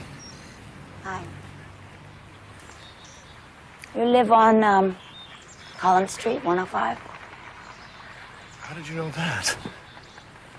I'm like, you know, you're a mail lady. You're a teacher, aren't you? Do I look like a teacher? No. I thought maybe it was my ears or my nose or something. No, don't you know you can't tell a book by its cover? I mean, do I look like a murderer? No.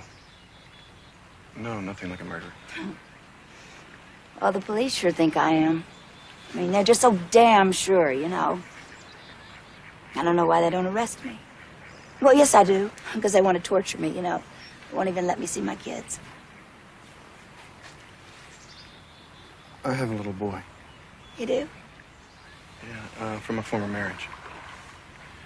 I really felt for you when I read about everything. You did? Well, thank you. You know, I had a dream last night.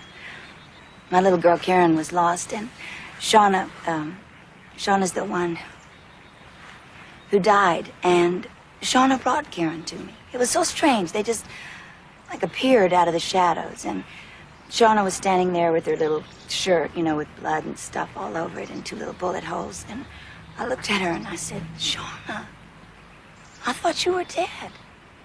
You know what she said to me? She said, nah, I was just faking it. Oh, God. It was so wonderful, you know. It was all like a big joke, and Shauna was alive. Oh, I hated to wake up.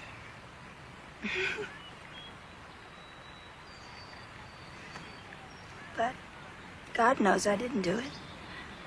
He knows I'm not lying.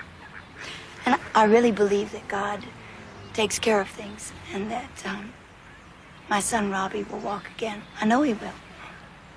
I do.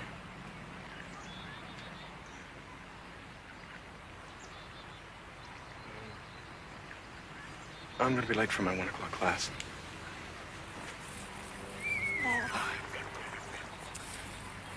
You know, maybe I could call you sometime. You know, just to talk.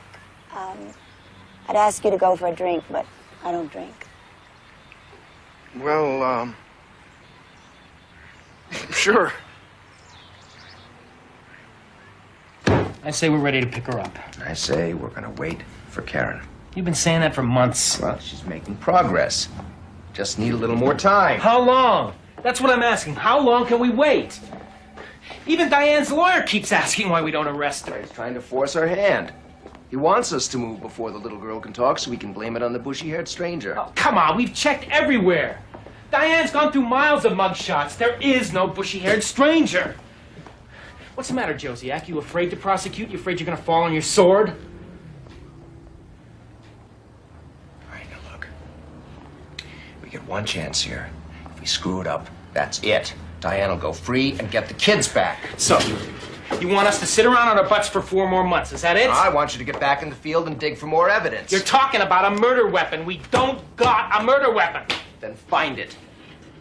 What about the towel, the one that Diane wrapped around her arm? Now, we know that there's a clue there. Shouldn't be that difficult to figure out. Sir, you're the DA. Are we gonna move or not? When Josiak says we're ready, that's when we'll move.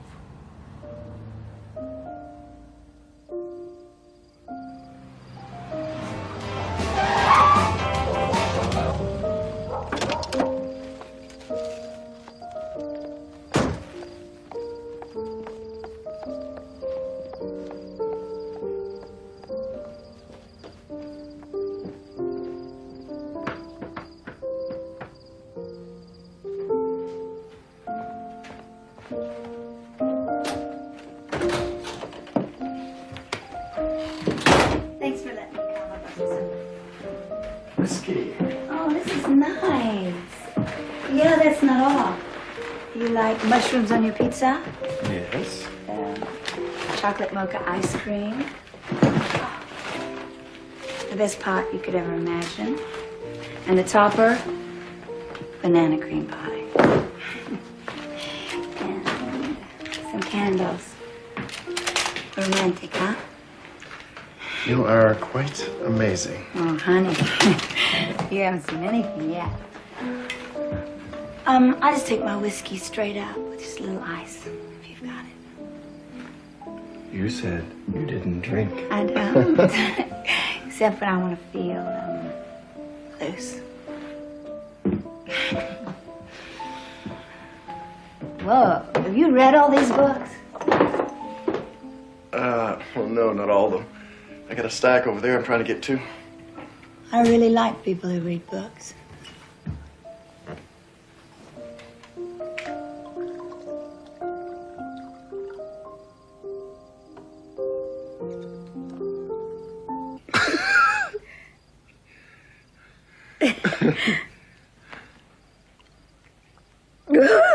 I'm sorry. I hate the taste of that stuff. But I need it. You can't imagine the pressure I've been under. You know, I'd rather not talk about what happened that night. I think it's better if I don't get involved in any of that. Fair enough. Okay? Because I don't want to be involved with anybody. I mean, my mind's still on Lou Lewiston. He was the guy I was dating in Idaho. There'll never be anybody like him.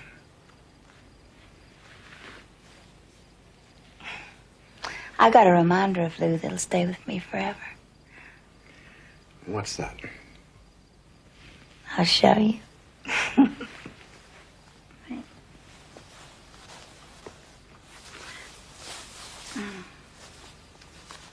I love red roses. Red rose is kind of my trademark. Well, what do you think of me? I think you seem very nice. I'm just me. I'm just a little girl. But I can make you feel real good.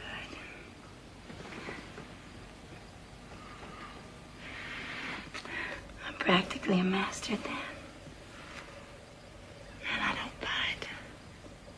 Oh, yes, you do. Just a little.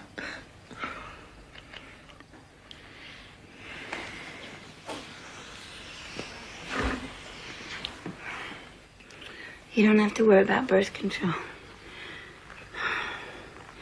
I'm on the pill.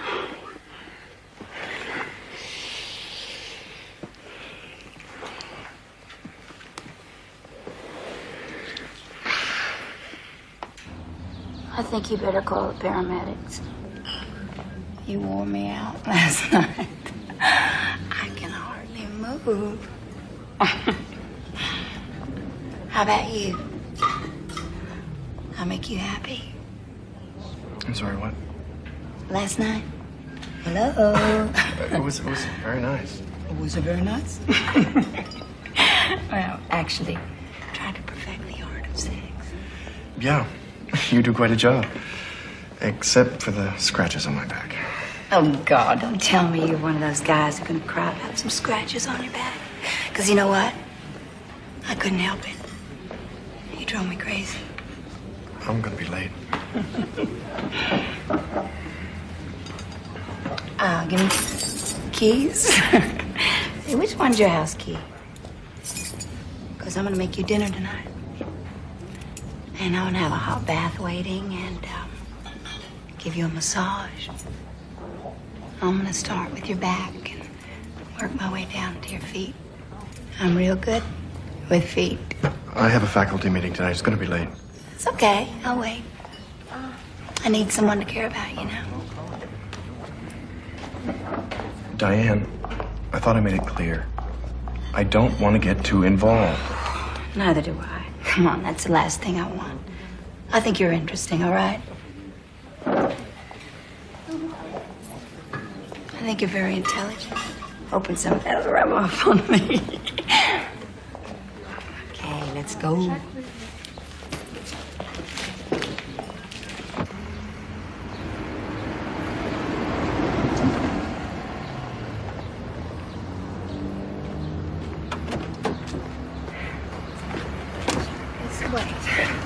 Oh, Diane, okay. Okay.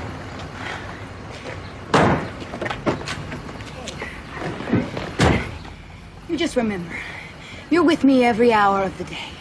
Up here in my head, all my little gray cells, they're gonna hold on to you, so you never get lost.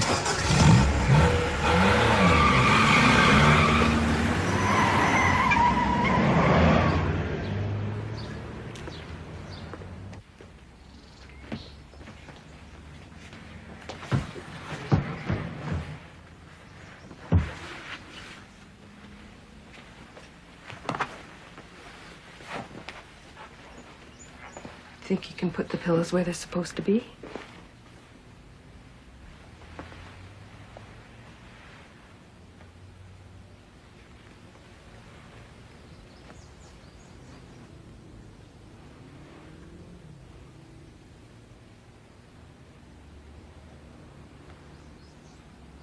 Robbie wasn't back? What about you?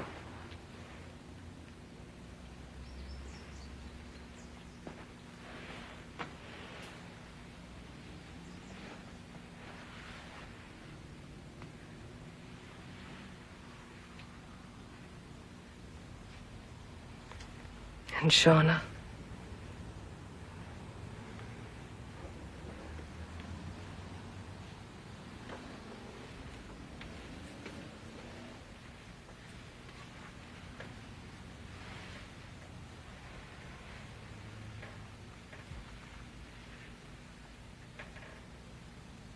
Do you want to tell us what happened?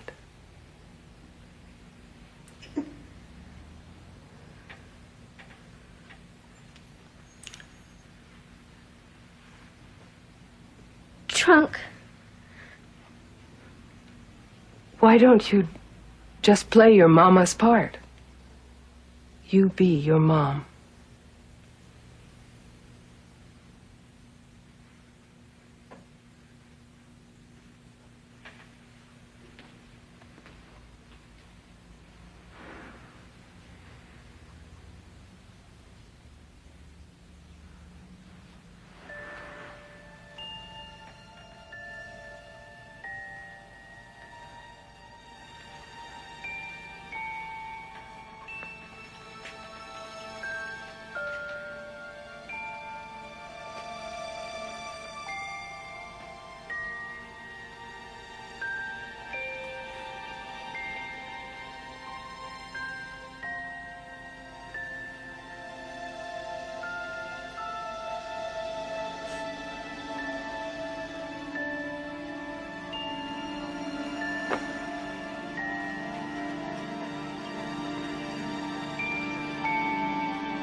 Daddy. Hi, baby. It's your old dad. They couldn't sleep all night. They were so excited about seeing her. Robbie! Hiya, buddy. How are you? Come here. Oh. Gonna have some fun today, huh? You want to go to the park? Yeah! Okay, let's go. Hi, guys. Thanks. Listen, the Children's Services Division said it was okay as long as I brought him back by 5. Oh, all right? great. I'm sure they'll love it. Okay, you ready to go? All right, here we go. Bye. Bye. Have a great day. You want to Thank help, you. guys? Yeah. Okay, Say bye. thanks. Bye-bye. Have a wonderful time, Gonna go to kids. the park now? Huh? See some ducks? See some geese? Maybe go on the swings?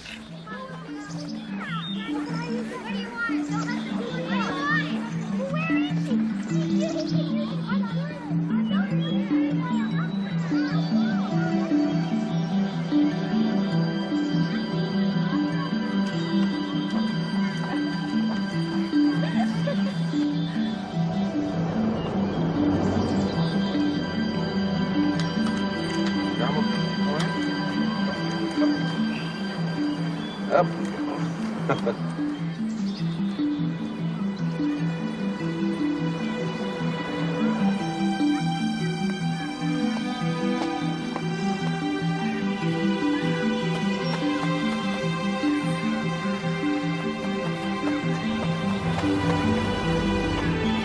Karen, I gotta go get something from the car, all right?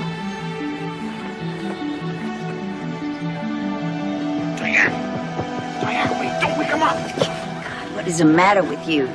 Sound asleep, he doesn't even know I'm here. I just want to look at him. Look, we gotta handle this right, okay? Okay, okay.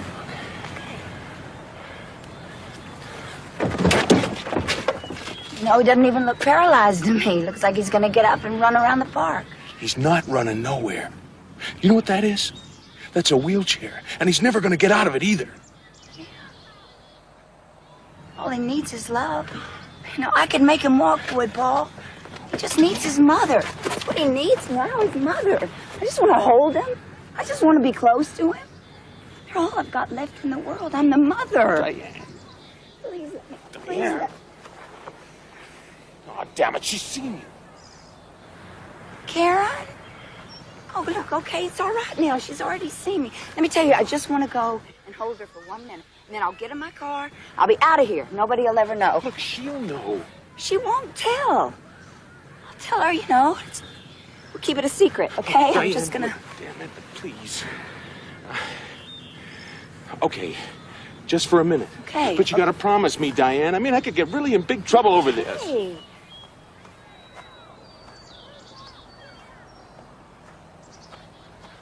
Karen? Baby? Mommy? Karen? Honey, honey. Oh, baby, I love you. I love you. I love you. I missed you so much. You look so pretty.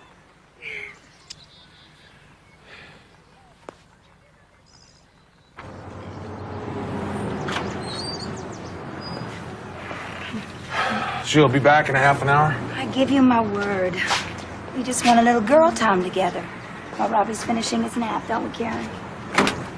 Come on, baby.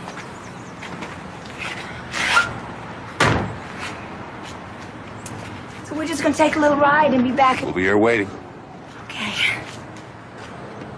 Diane, don't mess up on this now, okay? I won't, believe me.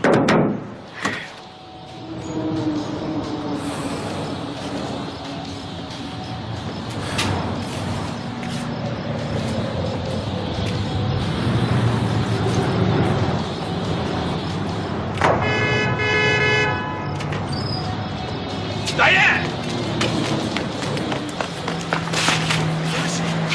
Where's Karen? Where is she? Karen? Oh, God. Oh, man. Are you all right? Are you all right, baby? Huh?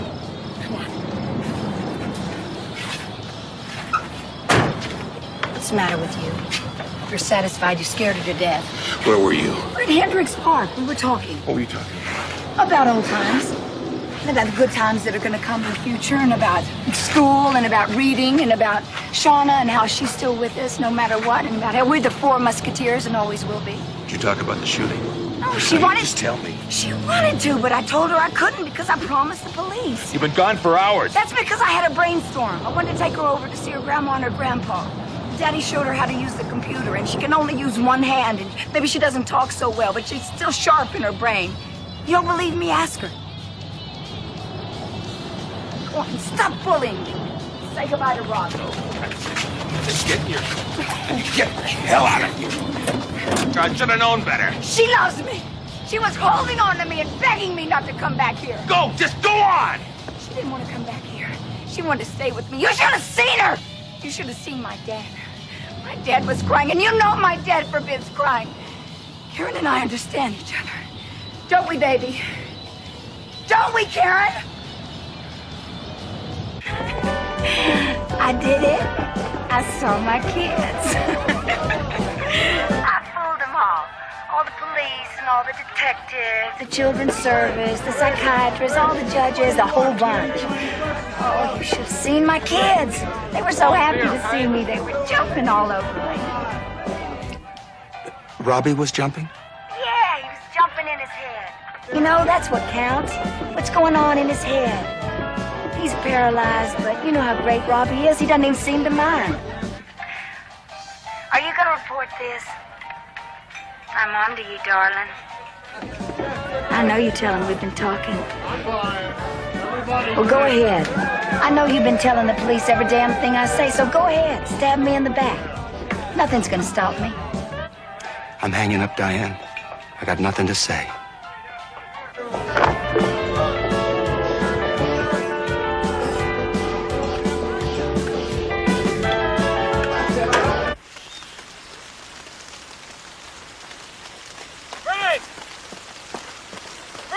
What is that? Diane saw the kids!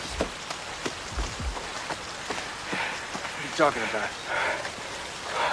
Lou Lewiston just called me. Diane was with the kids. It's impossible. There's a court order. Karen's right on the verge of remembering everything that happened. She was alone with Karen for several hours.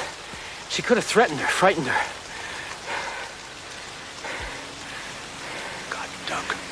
Can we protect two little kids?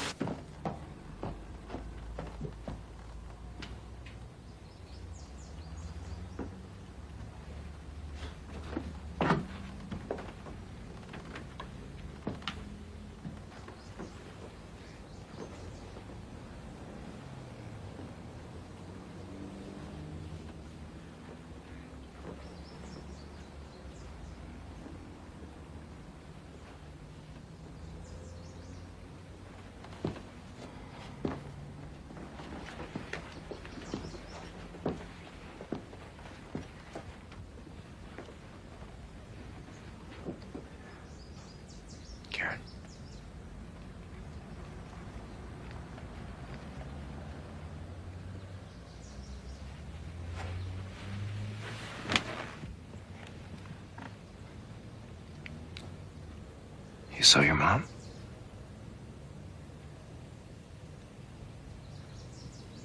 You need some help with it?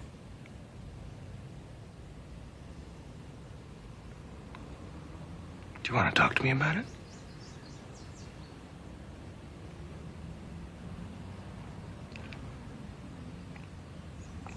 The reason I told Karen to keep our meeting a secret was that I didn't want to hurt her foster parents' feelings. And there was nothing more than that. Anyway, she told me all she remembered about the night of the shooting was seeing the horse at my girlfriend's. So you deliberately defied a court order forbidding you to contact your children? Boyd Paul said if I cooperated with him, I could see my kids. He wanted me to give him custody. He said to lie about seeing them, and if I didn't, he was going to take me out. Well, if you know Boyd Paul, that means he's going to kill me. He wanted custody of the kids so he could buy affection from me and buy time with me. That way he could have me where he wanted me. You realize you could face jail for violating a court order not to see your children?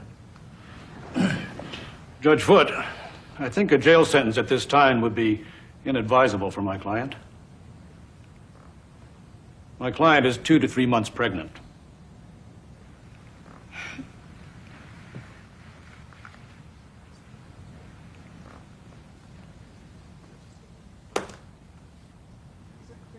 Diane, is this another surrogate baby? No way. Wild horses couldn't get me to part with this one. This is a definite love child. Diane? Diane, for Pete's sake. You want to tell me who the father is? The father's identity is not for public knowledge. What's your father? He's a very private person. What's his name, Diane? You talk too much. You're gonna dig a hole you can't get out of. I planned it this way. I told Lou Lewiston that Boyd Paul arranged for me to see my kids. I knew he'd report it. I made it so no matter what happens, they won't give Boyd Paul custody of my kids. I cooked his goose completely. Everybody better be nice. I get special treatment now. I'm pregnant. Just look at her. The public hates us for pursuing a young mother, and now they can hate us for pursuing a pregnant young mother. I don't believe it. Pregnant. This woman is a mental. I want her followed round the clock. Don't let her out of your sight. Frank, we're in the middle of a murder investigation, and we're out of funds. The citizens of this county have left us dry. We're practically without police patrols. We're short of men. Work double shifts.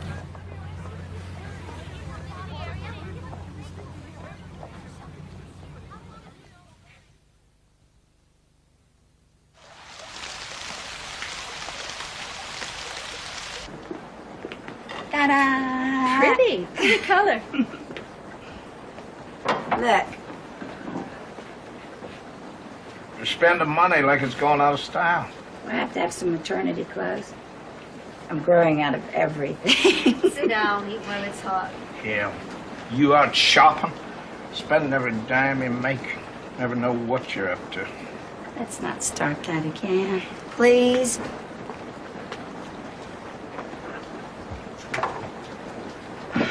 Out half the night, getting drunk. Never know where you are, when you're coming home. All those secrets. Yeah, you got a few of those yourself. Look at you, getting yourself pregnant, smiling like a Cheshire cat. Never know what's going on inside your head. You haven't got any right to point a finger at me about anything I do. How about the time you shot my little dog? You always have to bring up ancient history. I had to shoot him. He was paralyzed. You talk too much, Diane. Bunch of nonsense. It wasn't nonsense. It was a nightmare. All the time I was growing up. Ready when it was time for you to come home from work. Oh, Diane! What's the matter with you? Look what you've done here. Why isn't it him? Why is it always me and never him? Diane! Get out of my house. You get out of here. Daddy!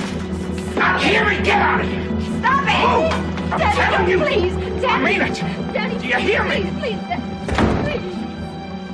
You open that door! I want you to open this door! I want you out of here! Stop it! Get this! I never want to see any more of it again! Don't ever fight fall with me! Don't you say anything about me or anything I do! Get out of here! I never want to see you again! How much more can I take? Where am I supposed to go? I don't give a damn where you go! I don't have any friends! I don't have anyone! Get out of here! Daddy! Oh.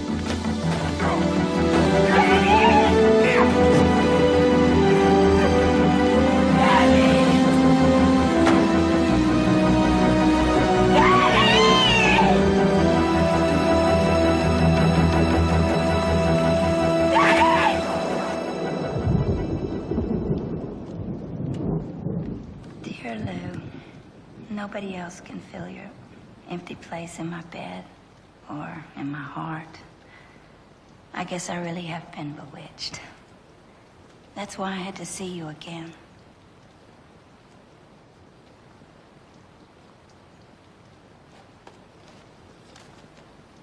I'm glad I did it. Flew to Idaho for just that one day. I had to know if it was really over. I had to know if you ached for me the way I ache for you. Hey, Lou!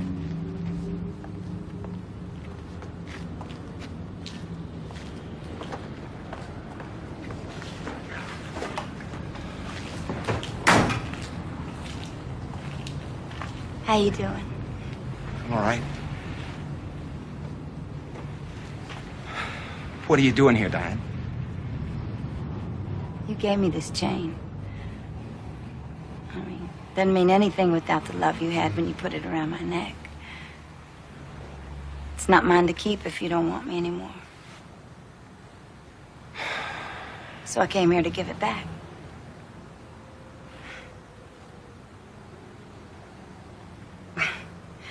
Just can't get it off. Would you get it off for me, please?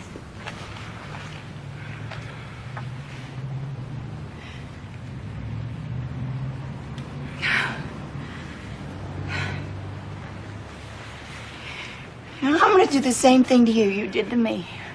You remember when you put it around my neck and you said you're my woman?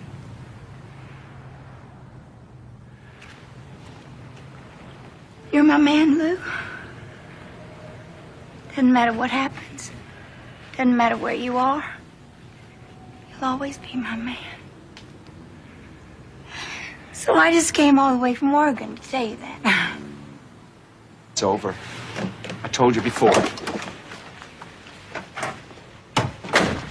What's wrong with me, Lou?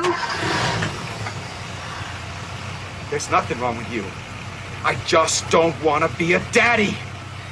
They're good kids. I know you think they're gonna be a burden. I know they're good kids, but I don't want kids. I never wanted kids. They're really independent! Lou! Lou!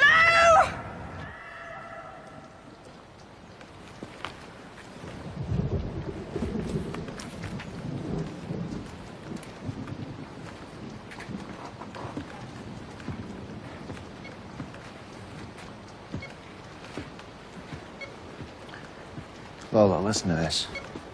She, Oh, just one sec. I'm just finishing up this environmental impact stuff. Listen, she bought the brass unicorn for the kids 6 days before they were shot. On Friday, she had the date, May 13th, engraved on it.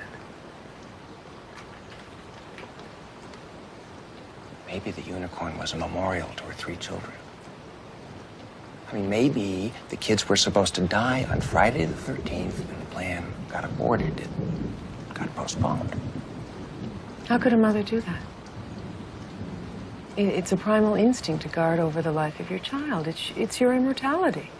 I know, all right, but I've been reading her diary here. Now, all the other entries, they're details, right? I mean, there's menstrual cycles and groceries and weather and going to work and coming home from work, and there's kids and Lou and loneliness and Lou and Lou.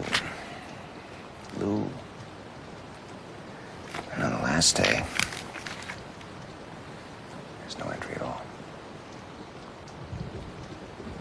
She's just written the date, Thursday, May 19th, 1983. At the top, right? The rest of the page is blank. She's the mother of those children. Why? Why in God's name would she do it? All right, you want to know what I think?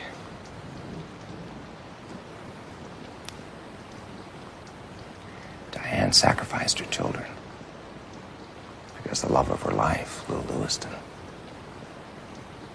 didn't want to be a daddy.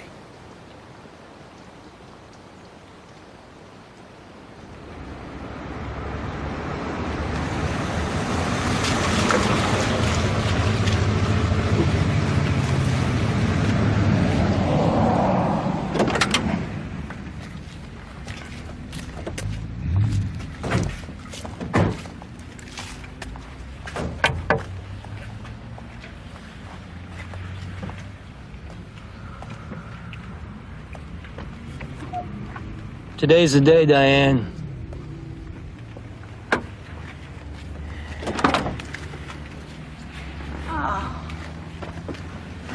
okay. You have the right to remain silent. Anything you say can and will be used against you in a court of law. You have the right to talk to a lawyer and have him present with you while you're being questioned and when you are required to face witnesses. If you cannot afford to hire a lawyer, one will be appointed to represent you if you request one. Do you understand each of these rights I've explained to you? Yes. Having these rights in mind, do you wish to proceed without a lawyer? Yes.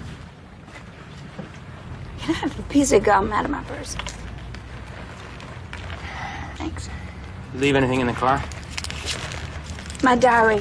Be sure to get my diary. You almost seem relieved, Diane. Be arrested. Why not go to jail? I got no place else to go.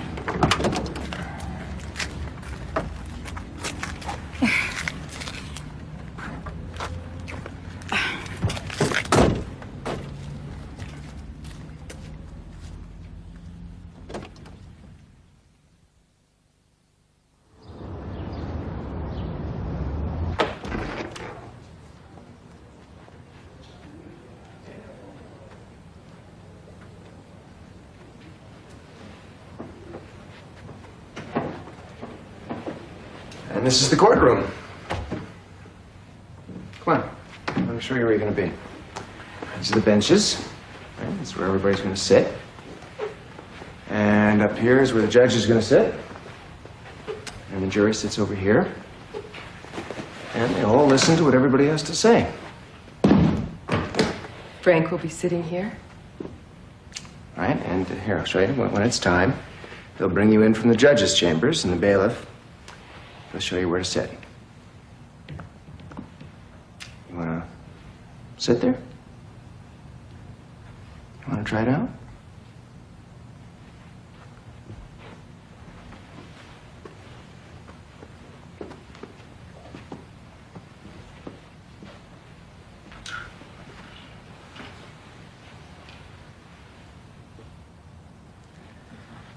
Where is... Your mother's going to sit right there. I'll be with you, Karen. I'll help you all the way.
Is this the tape that was in Diane Down's car? Yes. The tape deck in Diane's car, did you examine it? Yes, I did. Can you tell us about that? It's an auto reverse tape deck, which means it will play one side and then it will play the other side. It will continue until the ignition is turned off or the tape is removed. These are casings or bullet shells removed from the death car. You see these scratches? Those are tool marks made by the extractor in the gun. The same marks are on 2 bullets found in Diane's apartment at 1352 Q Street. Tool marks are almost as good as fingerprints. I'm quite comfortable that the same extractor made the marks. So simply put, that means that the casings found in Diane Down's apartment had at one time been in and out of the murder weapon. Yes, that's what it means. And one final question. Diane Down stated to the police that the children were all shot inside the car. Does the evidence substantiate that statement? After studying the blood spatter pattern, it is my conclusion that Shauna Downs was shot outside the car. Thank you. Detective Beck, since '73, you've been with the Lane County Sheriff's Department? Yes, sir. Now, you've been in a situation where you investigated a homicide, and you knew who did it, but you couldn't arrest them, isn't that correct? Comes with the work. Isn't it true you got a couple of bullets from either someone else, another detective or a police officer? Or you got one from the car or at the scene, and you put it inside the rifle found in Diane's apartment? That is a lie. That is not true. You deny that you placed 2 bullets within that rifle? You bet I deny it. Emotions in Eugene and Springfield have run the gamut. Friendships have been torn apart over this case. At first, there was a rush of public sympathy for Diane Downs, but in the year just past, more and more people are saying Diane Downs is guilty and should be punished for her crimes. Guilty or innocent, the Diane Downs case is making national headlines again, and it's expected to be weeks before a verdict is reached by a jury of her peers. I was driving with my family and we came to Old Mohawk Road. I came up behind a red car with Idaho plates going rather slowly. Can you tell us how slowly? It was 10 miles or less. It was to the point where my speedometer wouldn't register. The car didn't stop, attempt to make contact, or pull over to the side of the road. I was waiting for that in case they needed some assistance. That didn't happen. It didn't happen, no, sir.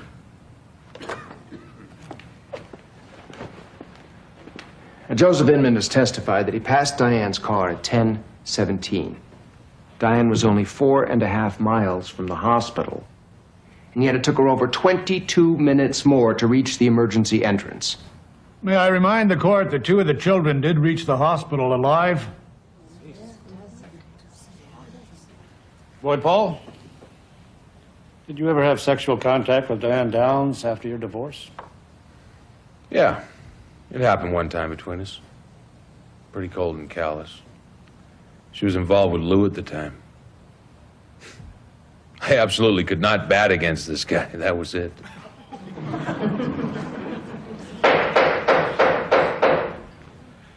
Isn't it true that you were having affairs? No. She said that to justify her own affairs. You two have some pretty hard feelings, don't you? Yes. You ever beat her? Yeah. You hit her hard? I pounded her. Pounded her hard. We really got into it. There was blood. You do this to her in front of the kids? Yes. Were they upset? Yeah. They were crying, and Shauna got pretty hysterical. That's all.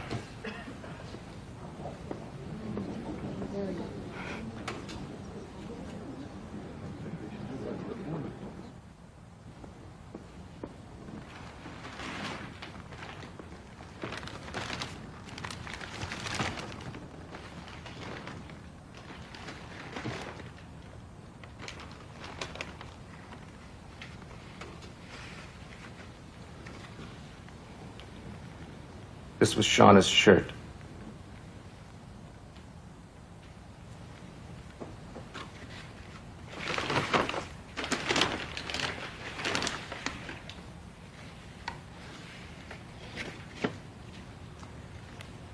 Karen's.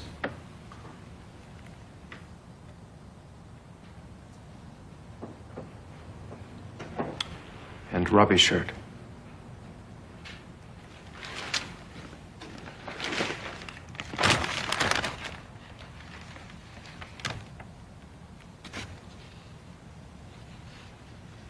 This is the shirt from little Robbie Downs.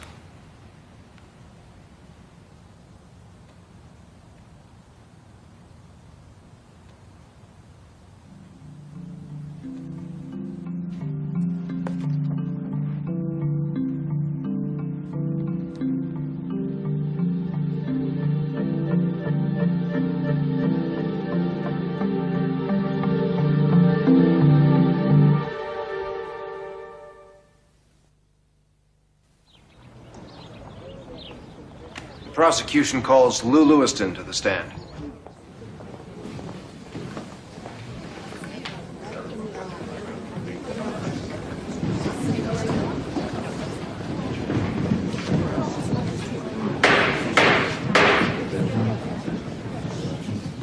Repeat after me. I swear by Almighty God. I swear by Almighty God. That the evidence I'm about to give. That the evidence I'm about to give. Shall be the truth, the whole truth, and nothing but the truth. Shall be the truth, the whole truth, and nothing but the truth. I was working inside the post office. Just being near Diane every day. We kind of hit it off. Started having an affair.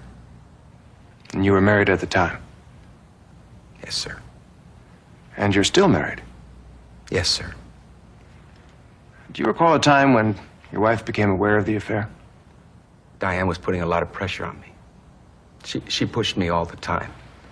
When are you going to divorce your wife? When are you going to do this? When are you going to do that? Basically, I was in the middle and couldn't make up my mind exactly what I did want to do.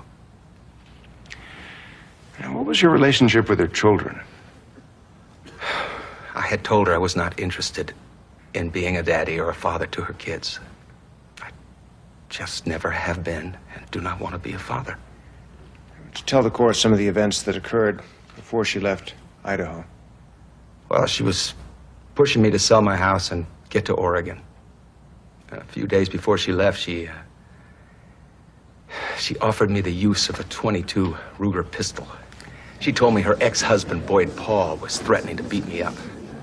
Did you take her up on the offer? I thought about it for a few minutes, but I gave the pistol back. Did you hear from her once she got to Oregon? She called me every day. She wrote me every day. I began to refuse both the calls and return the letters. I was back with my wife. Did you miss Diane? Basically, it was a relief to have her gone. Did you ever see the gun again? I saw it in the trunk of her car the night before she left. The .22 Ruger. Now, were you aware that Diane Downs has a rose tattoo on her left shoulder? She was always begging me to get a tattoo. One night after I'd had a few too many drinks, I agreed. But I refused to have her name tattooed under the rose. And have you since had a name tattooed under the rose? Yes. And what is it? My wife's name, Sweet Nora.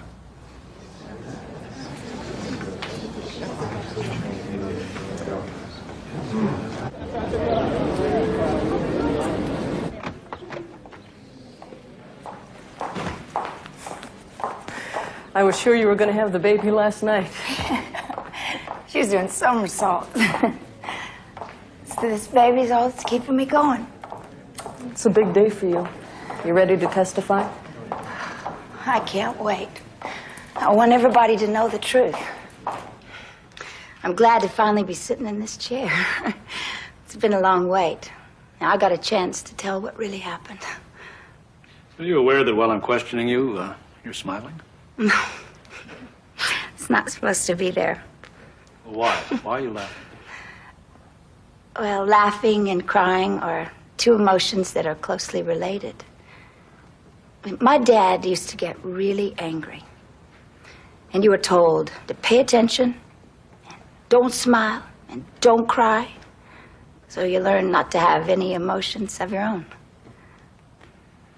Dan, did your father ever show any softness, tenderness, or caring? No. Your mother? When I was little, Boyd Paul. when we were dating, miraculously it stopped on our wedding day. I used to think my father was a terror. He was Santa Claus compared to Boyd Paul.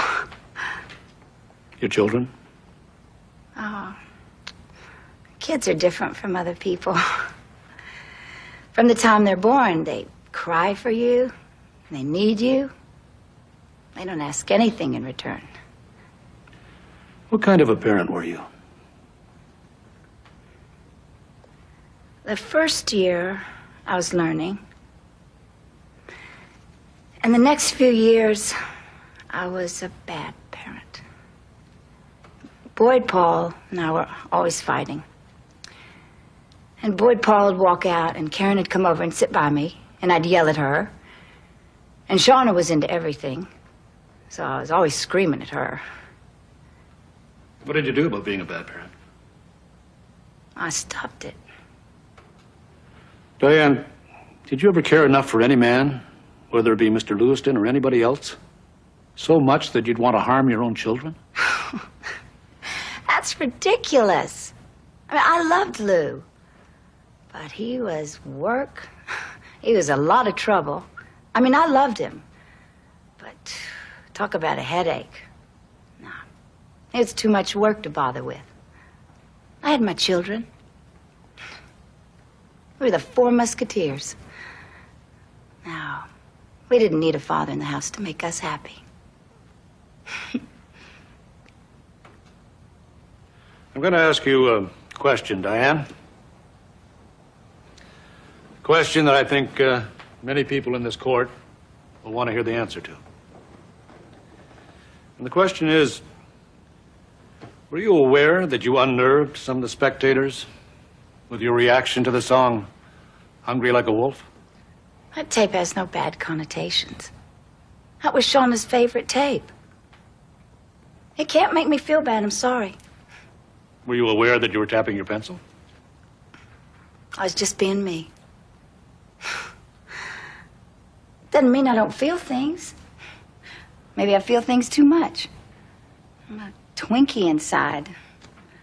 I'm soft, and I don't like people to think I'm soft or weak, whatever. Does that help you get through the tough times? Yeah. As what you're describing about the situations that happened when you were a very little girl? Yeah. And what did they involve?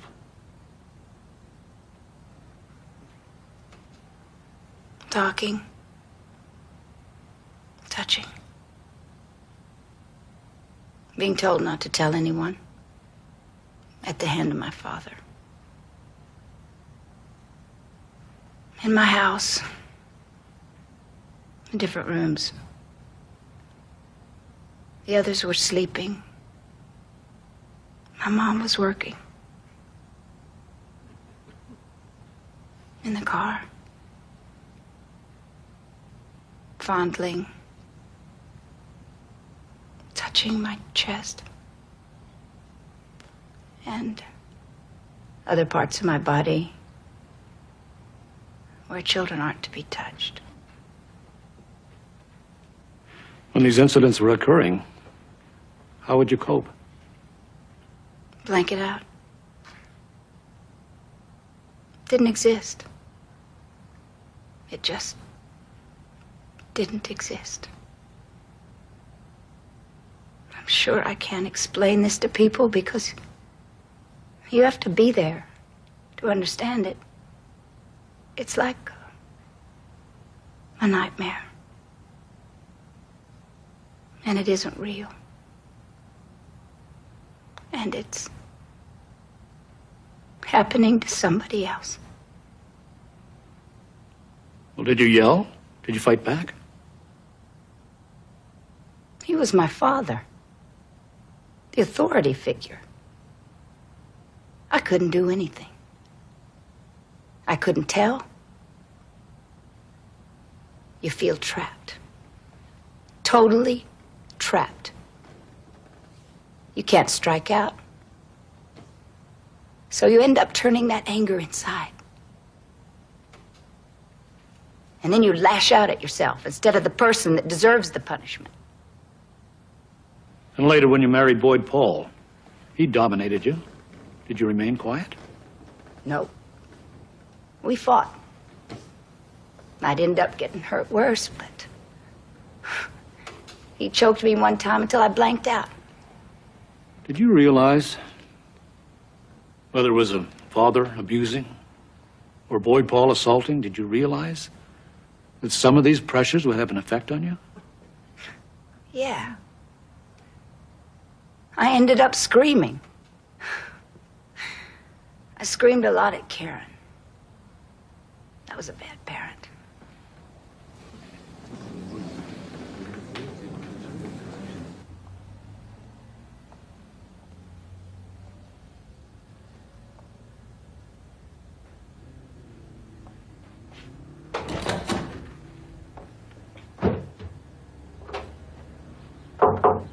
Yeah.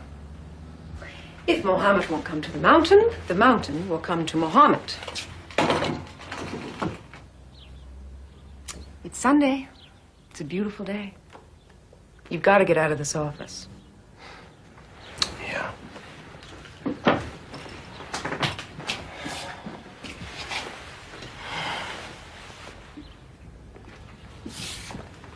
What was that you said about Karen? About her having a lot of courage? Yes, she does. Well, she's gonna need it when she takes a stand. Boy, is she gonna need it.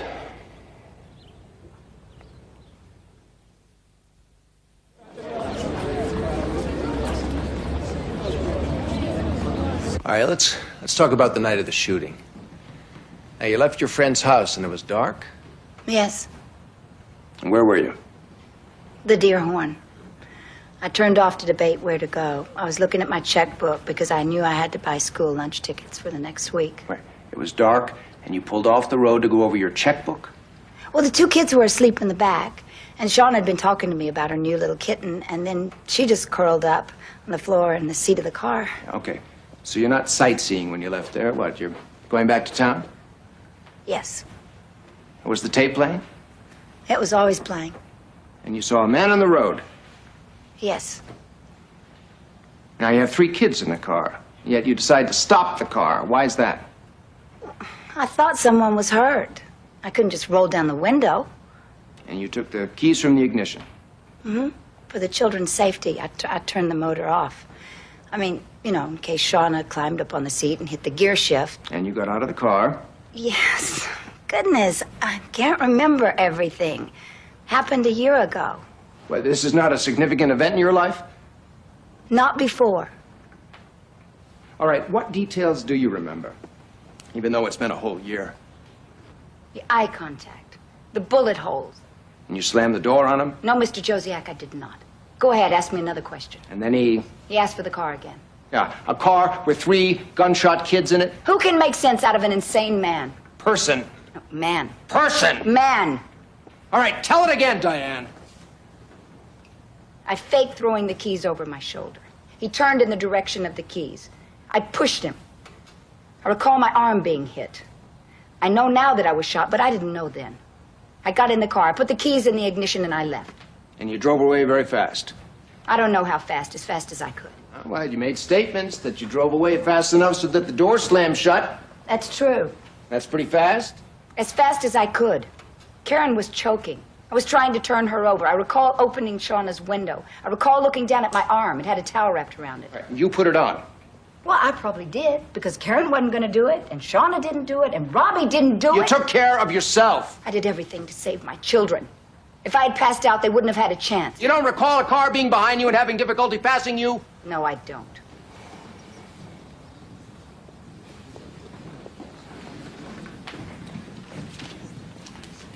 Now, you told the detectives that you never owned the Ruger 22. It was Boyd Paul's gun. I gave it back to him. You also said, I don't know who shot my kids. I haven't the vaguest idea. True. But another time you said the killer knew your name. You said you knew who he was. I said that. And then you said that there were 2 killers in ski masks. Your people were telling me what happened could not have happened. There was a lot of pressure. And my dreams, I didn't know if they made sense or not, but I started to believe them.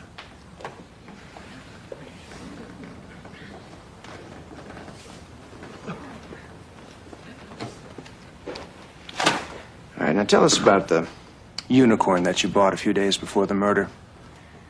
You had it inscribed with a date and the names of your children. Was it a memorial? No, it was a way of me just saying, hey, this is our new start on life. It was something eternal, wild and free. A unicorn is a type of horse, and a horse is wild and free.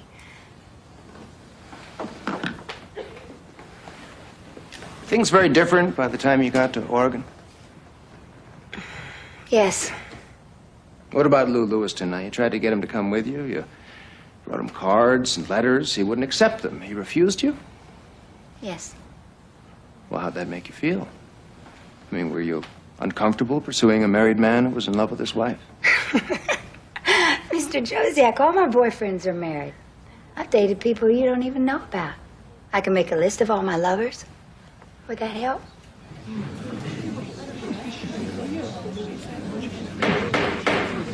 Quiet.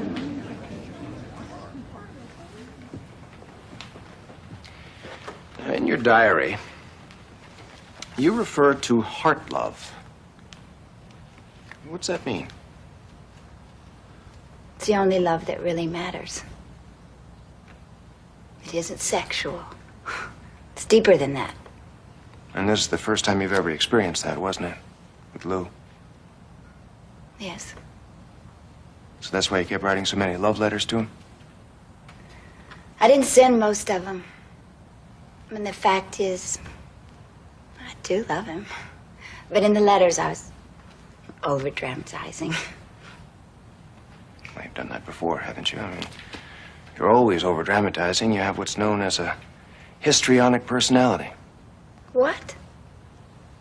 You've never heard the results of your psychological tests? A deviant sociopath. You know what that means? No.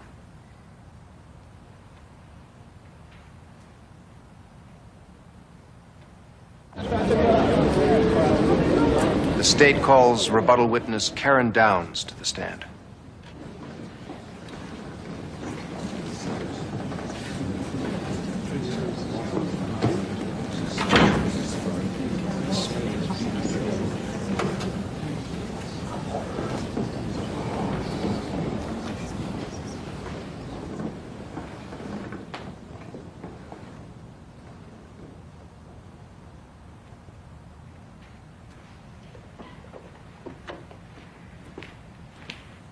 This way, Karen.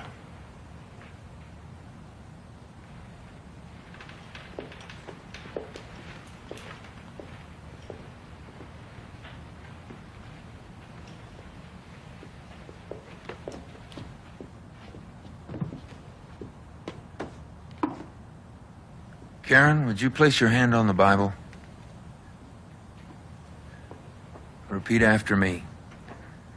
I swear by Almighty God, I swear by Almighty God, the evidence I shall give the evidence I shall give shall be the truth, the whole truth, and nothing but the truth. shall be the truth, the whole truth, and nothing but the truth. You can sit down now.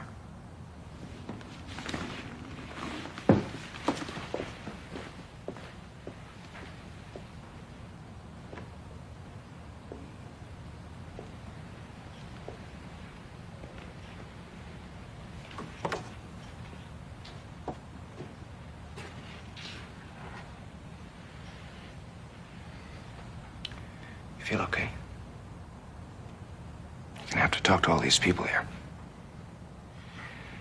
Can you tell us your name? Karen Ray Downs.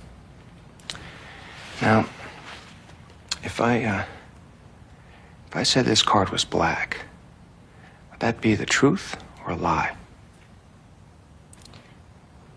A lie. And you know that when you come into the courtroom, you have to tell the truth. You understand that? Yeah. You promise to do that? Yeah. Now, on the day when this happened, you went to school,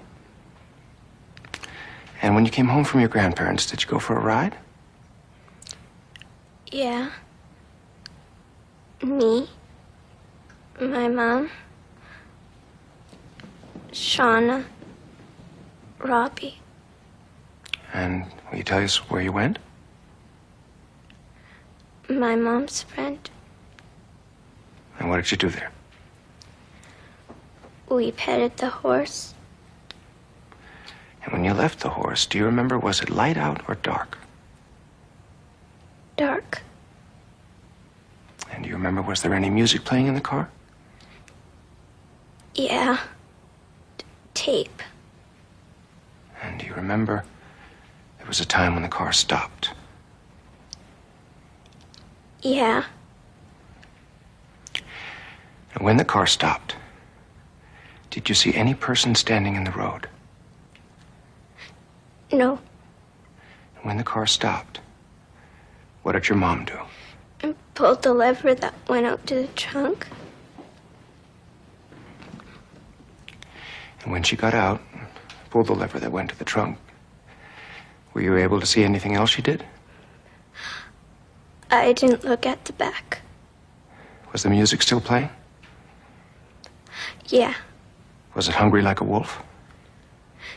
Yeah. Now, did you see your mom come back into the car? Yeah. And what did you see then? She kneeled down and... You want to stop, Karen?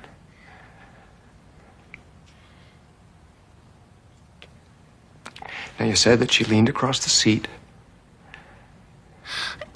She shot Shauna. Was the music still playing?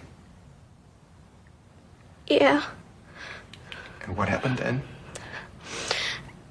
She leaned over to the back seat and she shot Robbie. What happened after Robbie got shot? She went over to the back of the seat on the...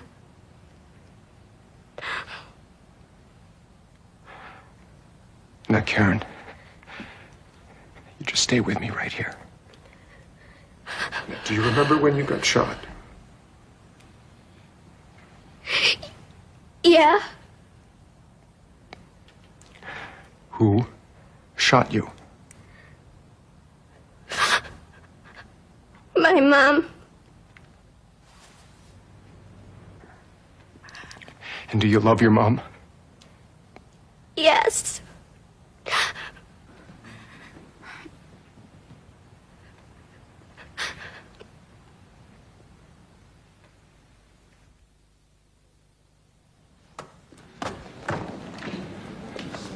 Ladies and gentlemen, ever since the night of the shooting, we've been looking at this towel. The towel that Diane Downs wrapped around her wounded arm. Now, there's something about this towel that just didn't add up. These bloodstains. Now, the pattern that they make, we knew would tell us how the towel was folded. Look at this. This bloodstain matches that one. And this one matches that one. Which leaves us with a large stain, which goes closest to the wound. A little blood coming through, and there it is. This is how Diane Downs applied the towel to her injured arm. Now, I ask you, could you have made these neat folds with one arm? With a steering wheel in the way? While you're driving your dying, bleeding children to the hospital? Or if you grabbed a towel and you desperately wrapped it around your arm, wouldn't it look something like that? Now, could the towel bandage have been prepared beforehand?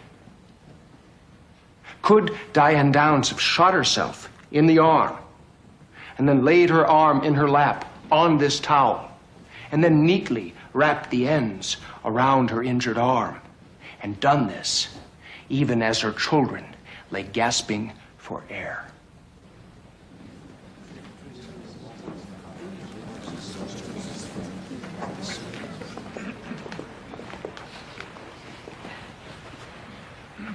Let me tell you what happened that night. What really happened. The car stops. There is no stranger. The tape is playing Hungry Like a Wolf. You heard that music here in the courtroom. Mrs. Downs remembers that music playing throughout everything. That means that the ignition key would have to be in for the tape to be playing. But that means that Mrs. Downs could not have the key in her hand to divert the alleged stranger. That story she told, that is a lie.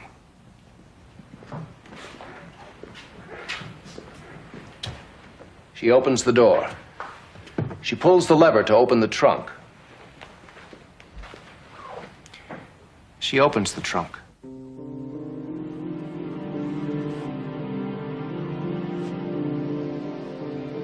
The .22 Ruger.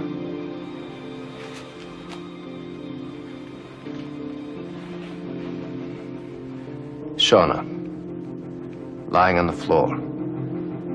Mrs. Downs appears pointing a gun at her.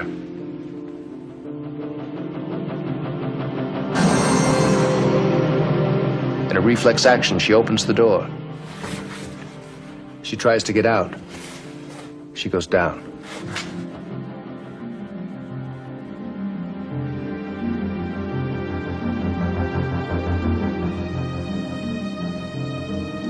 Mrs. Downs leans over to the back seat.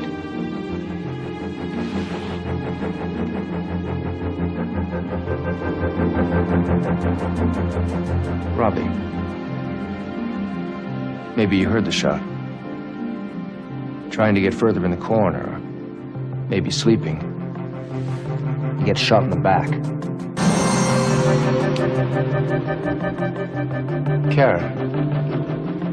Karen loves her mom.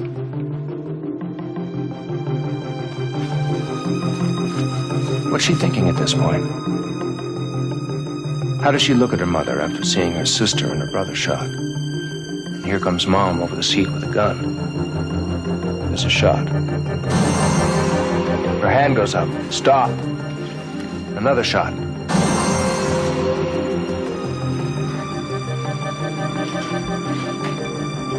Karen looked at her mother right in the eye. The expression on that child's face is one Mrs. Downs is not likely to forget.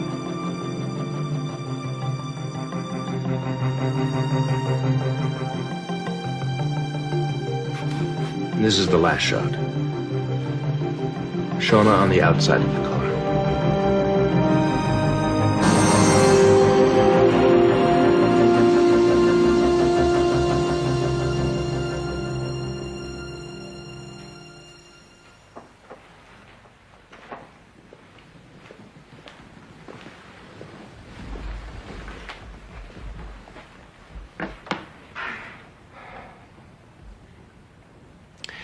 A child, Shauna, was killed. Young girl who isn't here anymore. For what? For Diane Downs' warped sense of values. Robbie won't walk. Karen won't have the use of her arm the way it was. These children will never be the same. And look, Diane Downs, for once you're not going to lie your way out of this situation. It just doesn't cut it. You're a murderer! A cold-blooded, cruel, vicious murderer!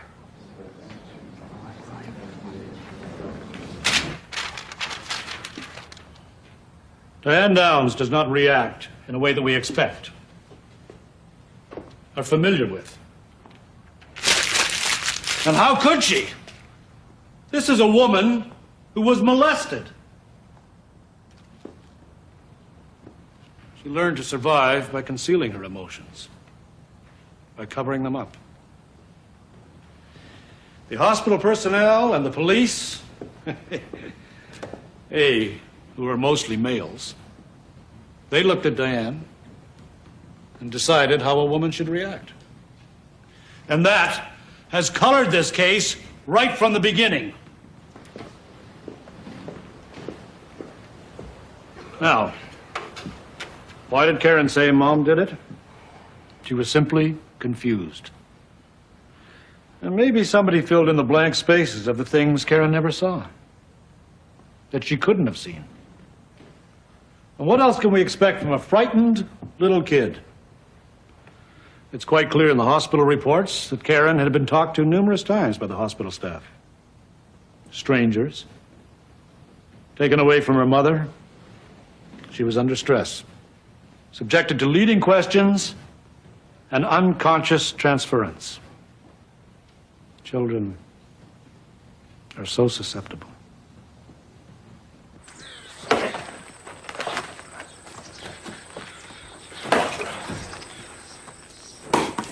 Frank?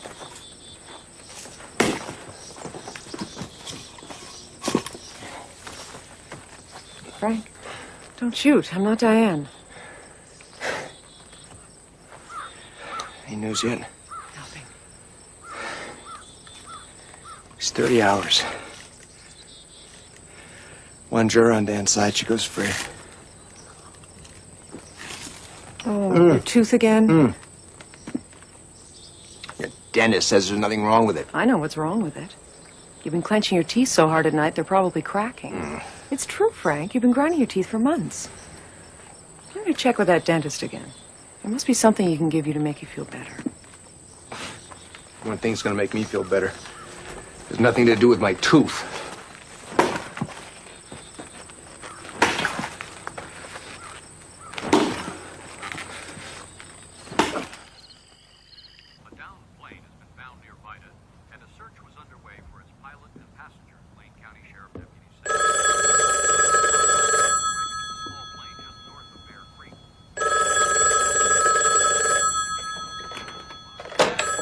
Hello? Thank you. Frank? This is it.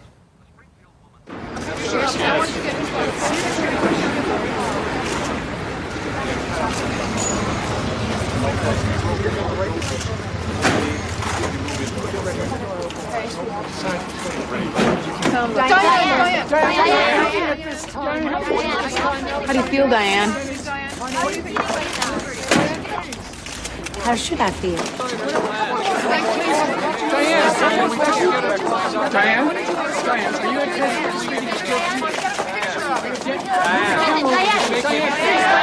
Before you go.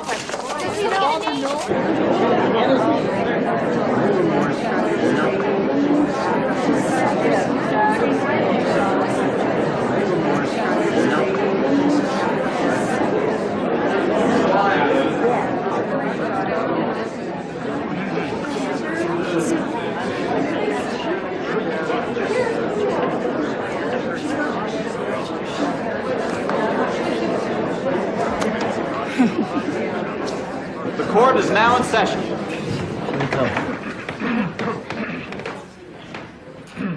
Okay.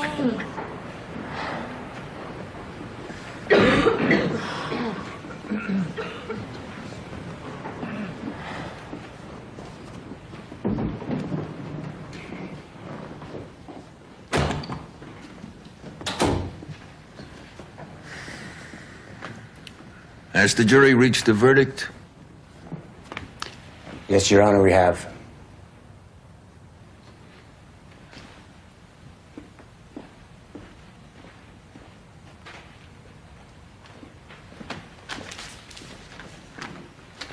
The defendant will rise.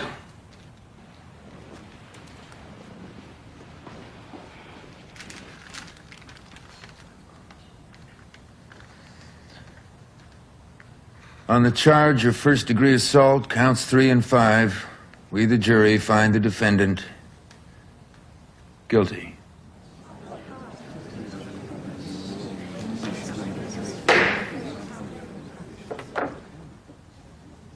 On the charge of attempted murder, counts 2 and 4, guilty.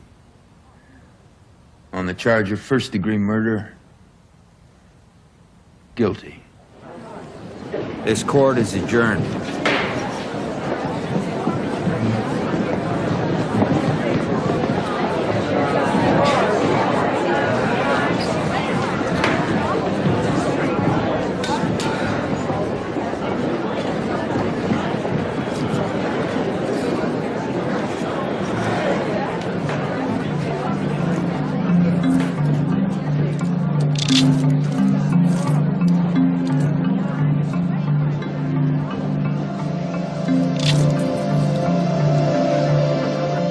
She looks like Karen did. Little almond-shaped eyes. She has real long fingers. She's gonna be a pianist. Her dad likes music. She probably gets it from him. How much time do I have with her? A few hours, Diane. And then what? Well, it depends on the sentencing, Diane. It's all up to the judge. My little baby. As a psychiatrist, it is my professional opinion that Diane Down's personality disorders qualify her as a dangerous offender. She is a sociopath, an antisocial personality without any concern for the rights of others. She's a brilliant mind with no conscience to guide it. A narcissist who sees herself as the center of everything. Who will get what she wants, no matter what means she has to employ, no matter who or what stands in her way. She's not able to have or understand love. The death of a child is one of life's greatest tragedies. What might have been. When it comes intentionally at the hands of a parent, it is just an outrage. I've fought my own battles between emotion and reason. To prevent some future parole board from forgetting the enormity of the crimes, I sentence you to the following. For assault in the first degree, counts 3 and 5, 20 years with a 10-year minimum.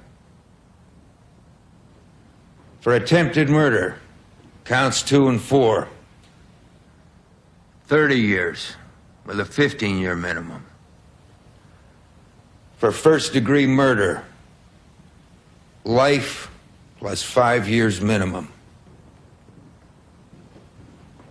The court hopes the defendant will never again be free. I've come as close to that as possible.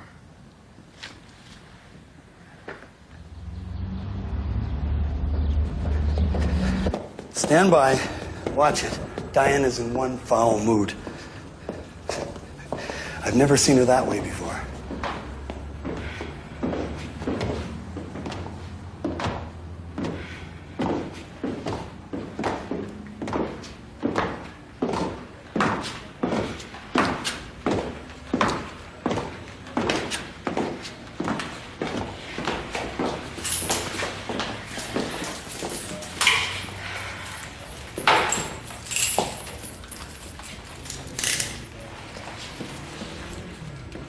Great boots.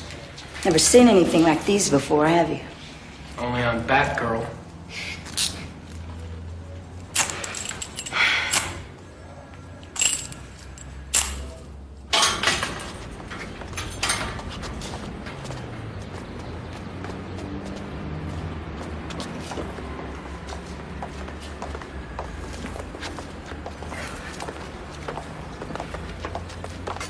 Wonder how you two are gonna feel when the truth comes out.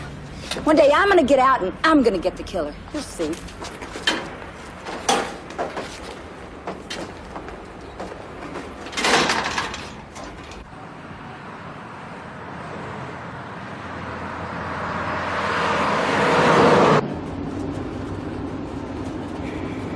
You scared?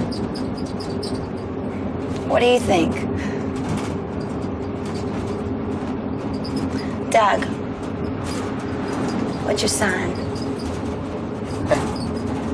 Cancer. I don't think we're compatible. I'm not talking about a lifelong relationship here. Just talking about having a little fun. I thought you hated me. You've been calling me names for 15 months. Doug, live dangerously. No, Diane. I think I'll pass. Make the ride more interesting. That funny. I always thought you wanted to, Doug. Got me all wrong, Diane.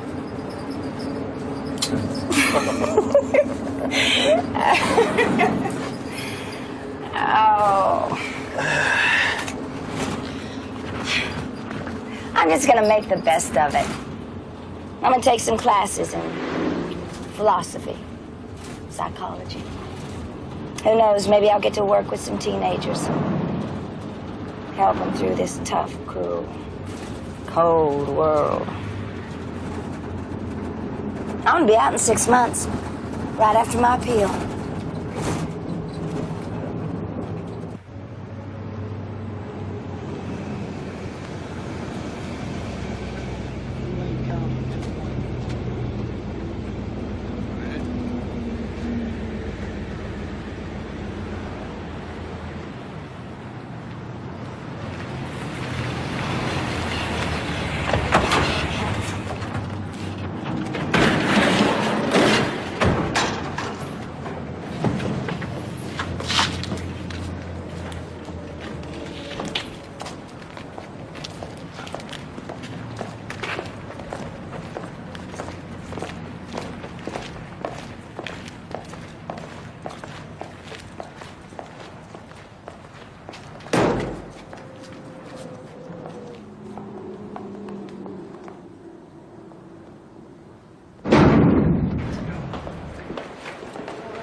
Oh, smile.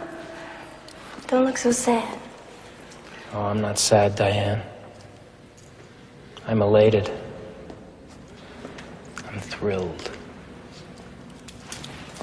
Yeah. I know you are.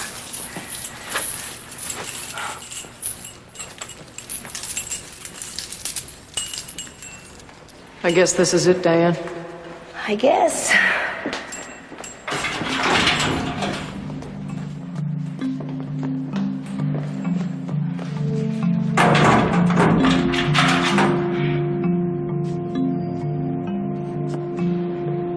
You're okay, Doug.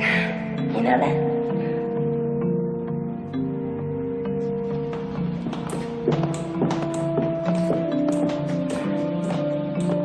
Diane Downs escaped from the Oregon Women's Correction Center after scaling an 18-foot fence.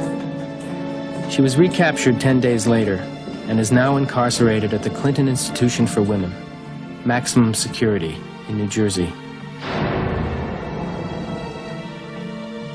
Diane's father has denied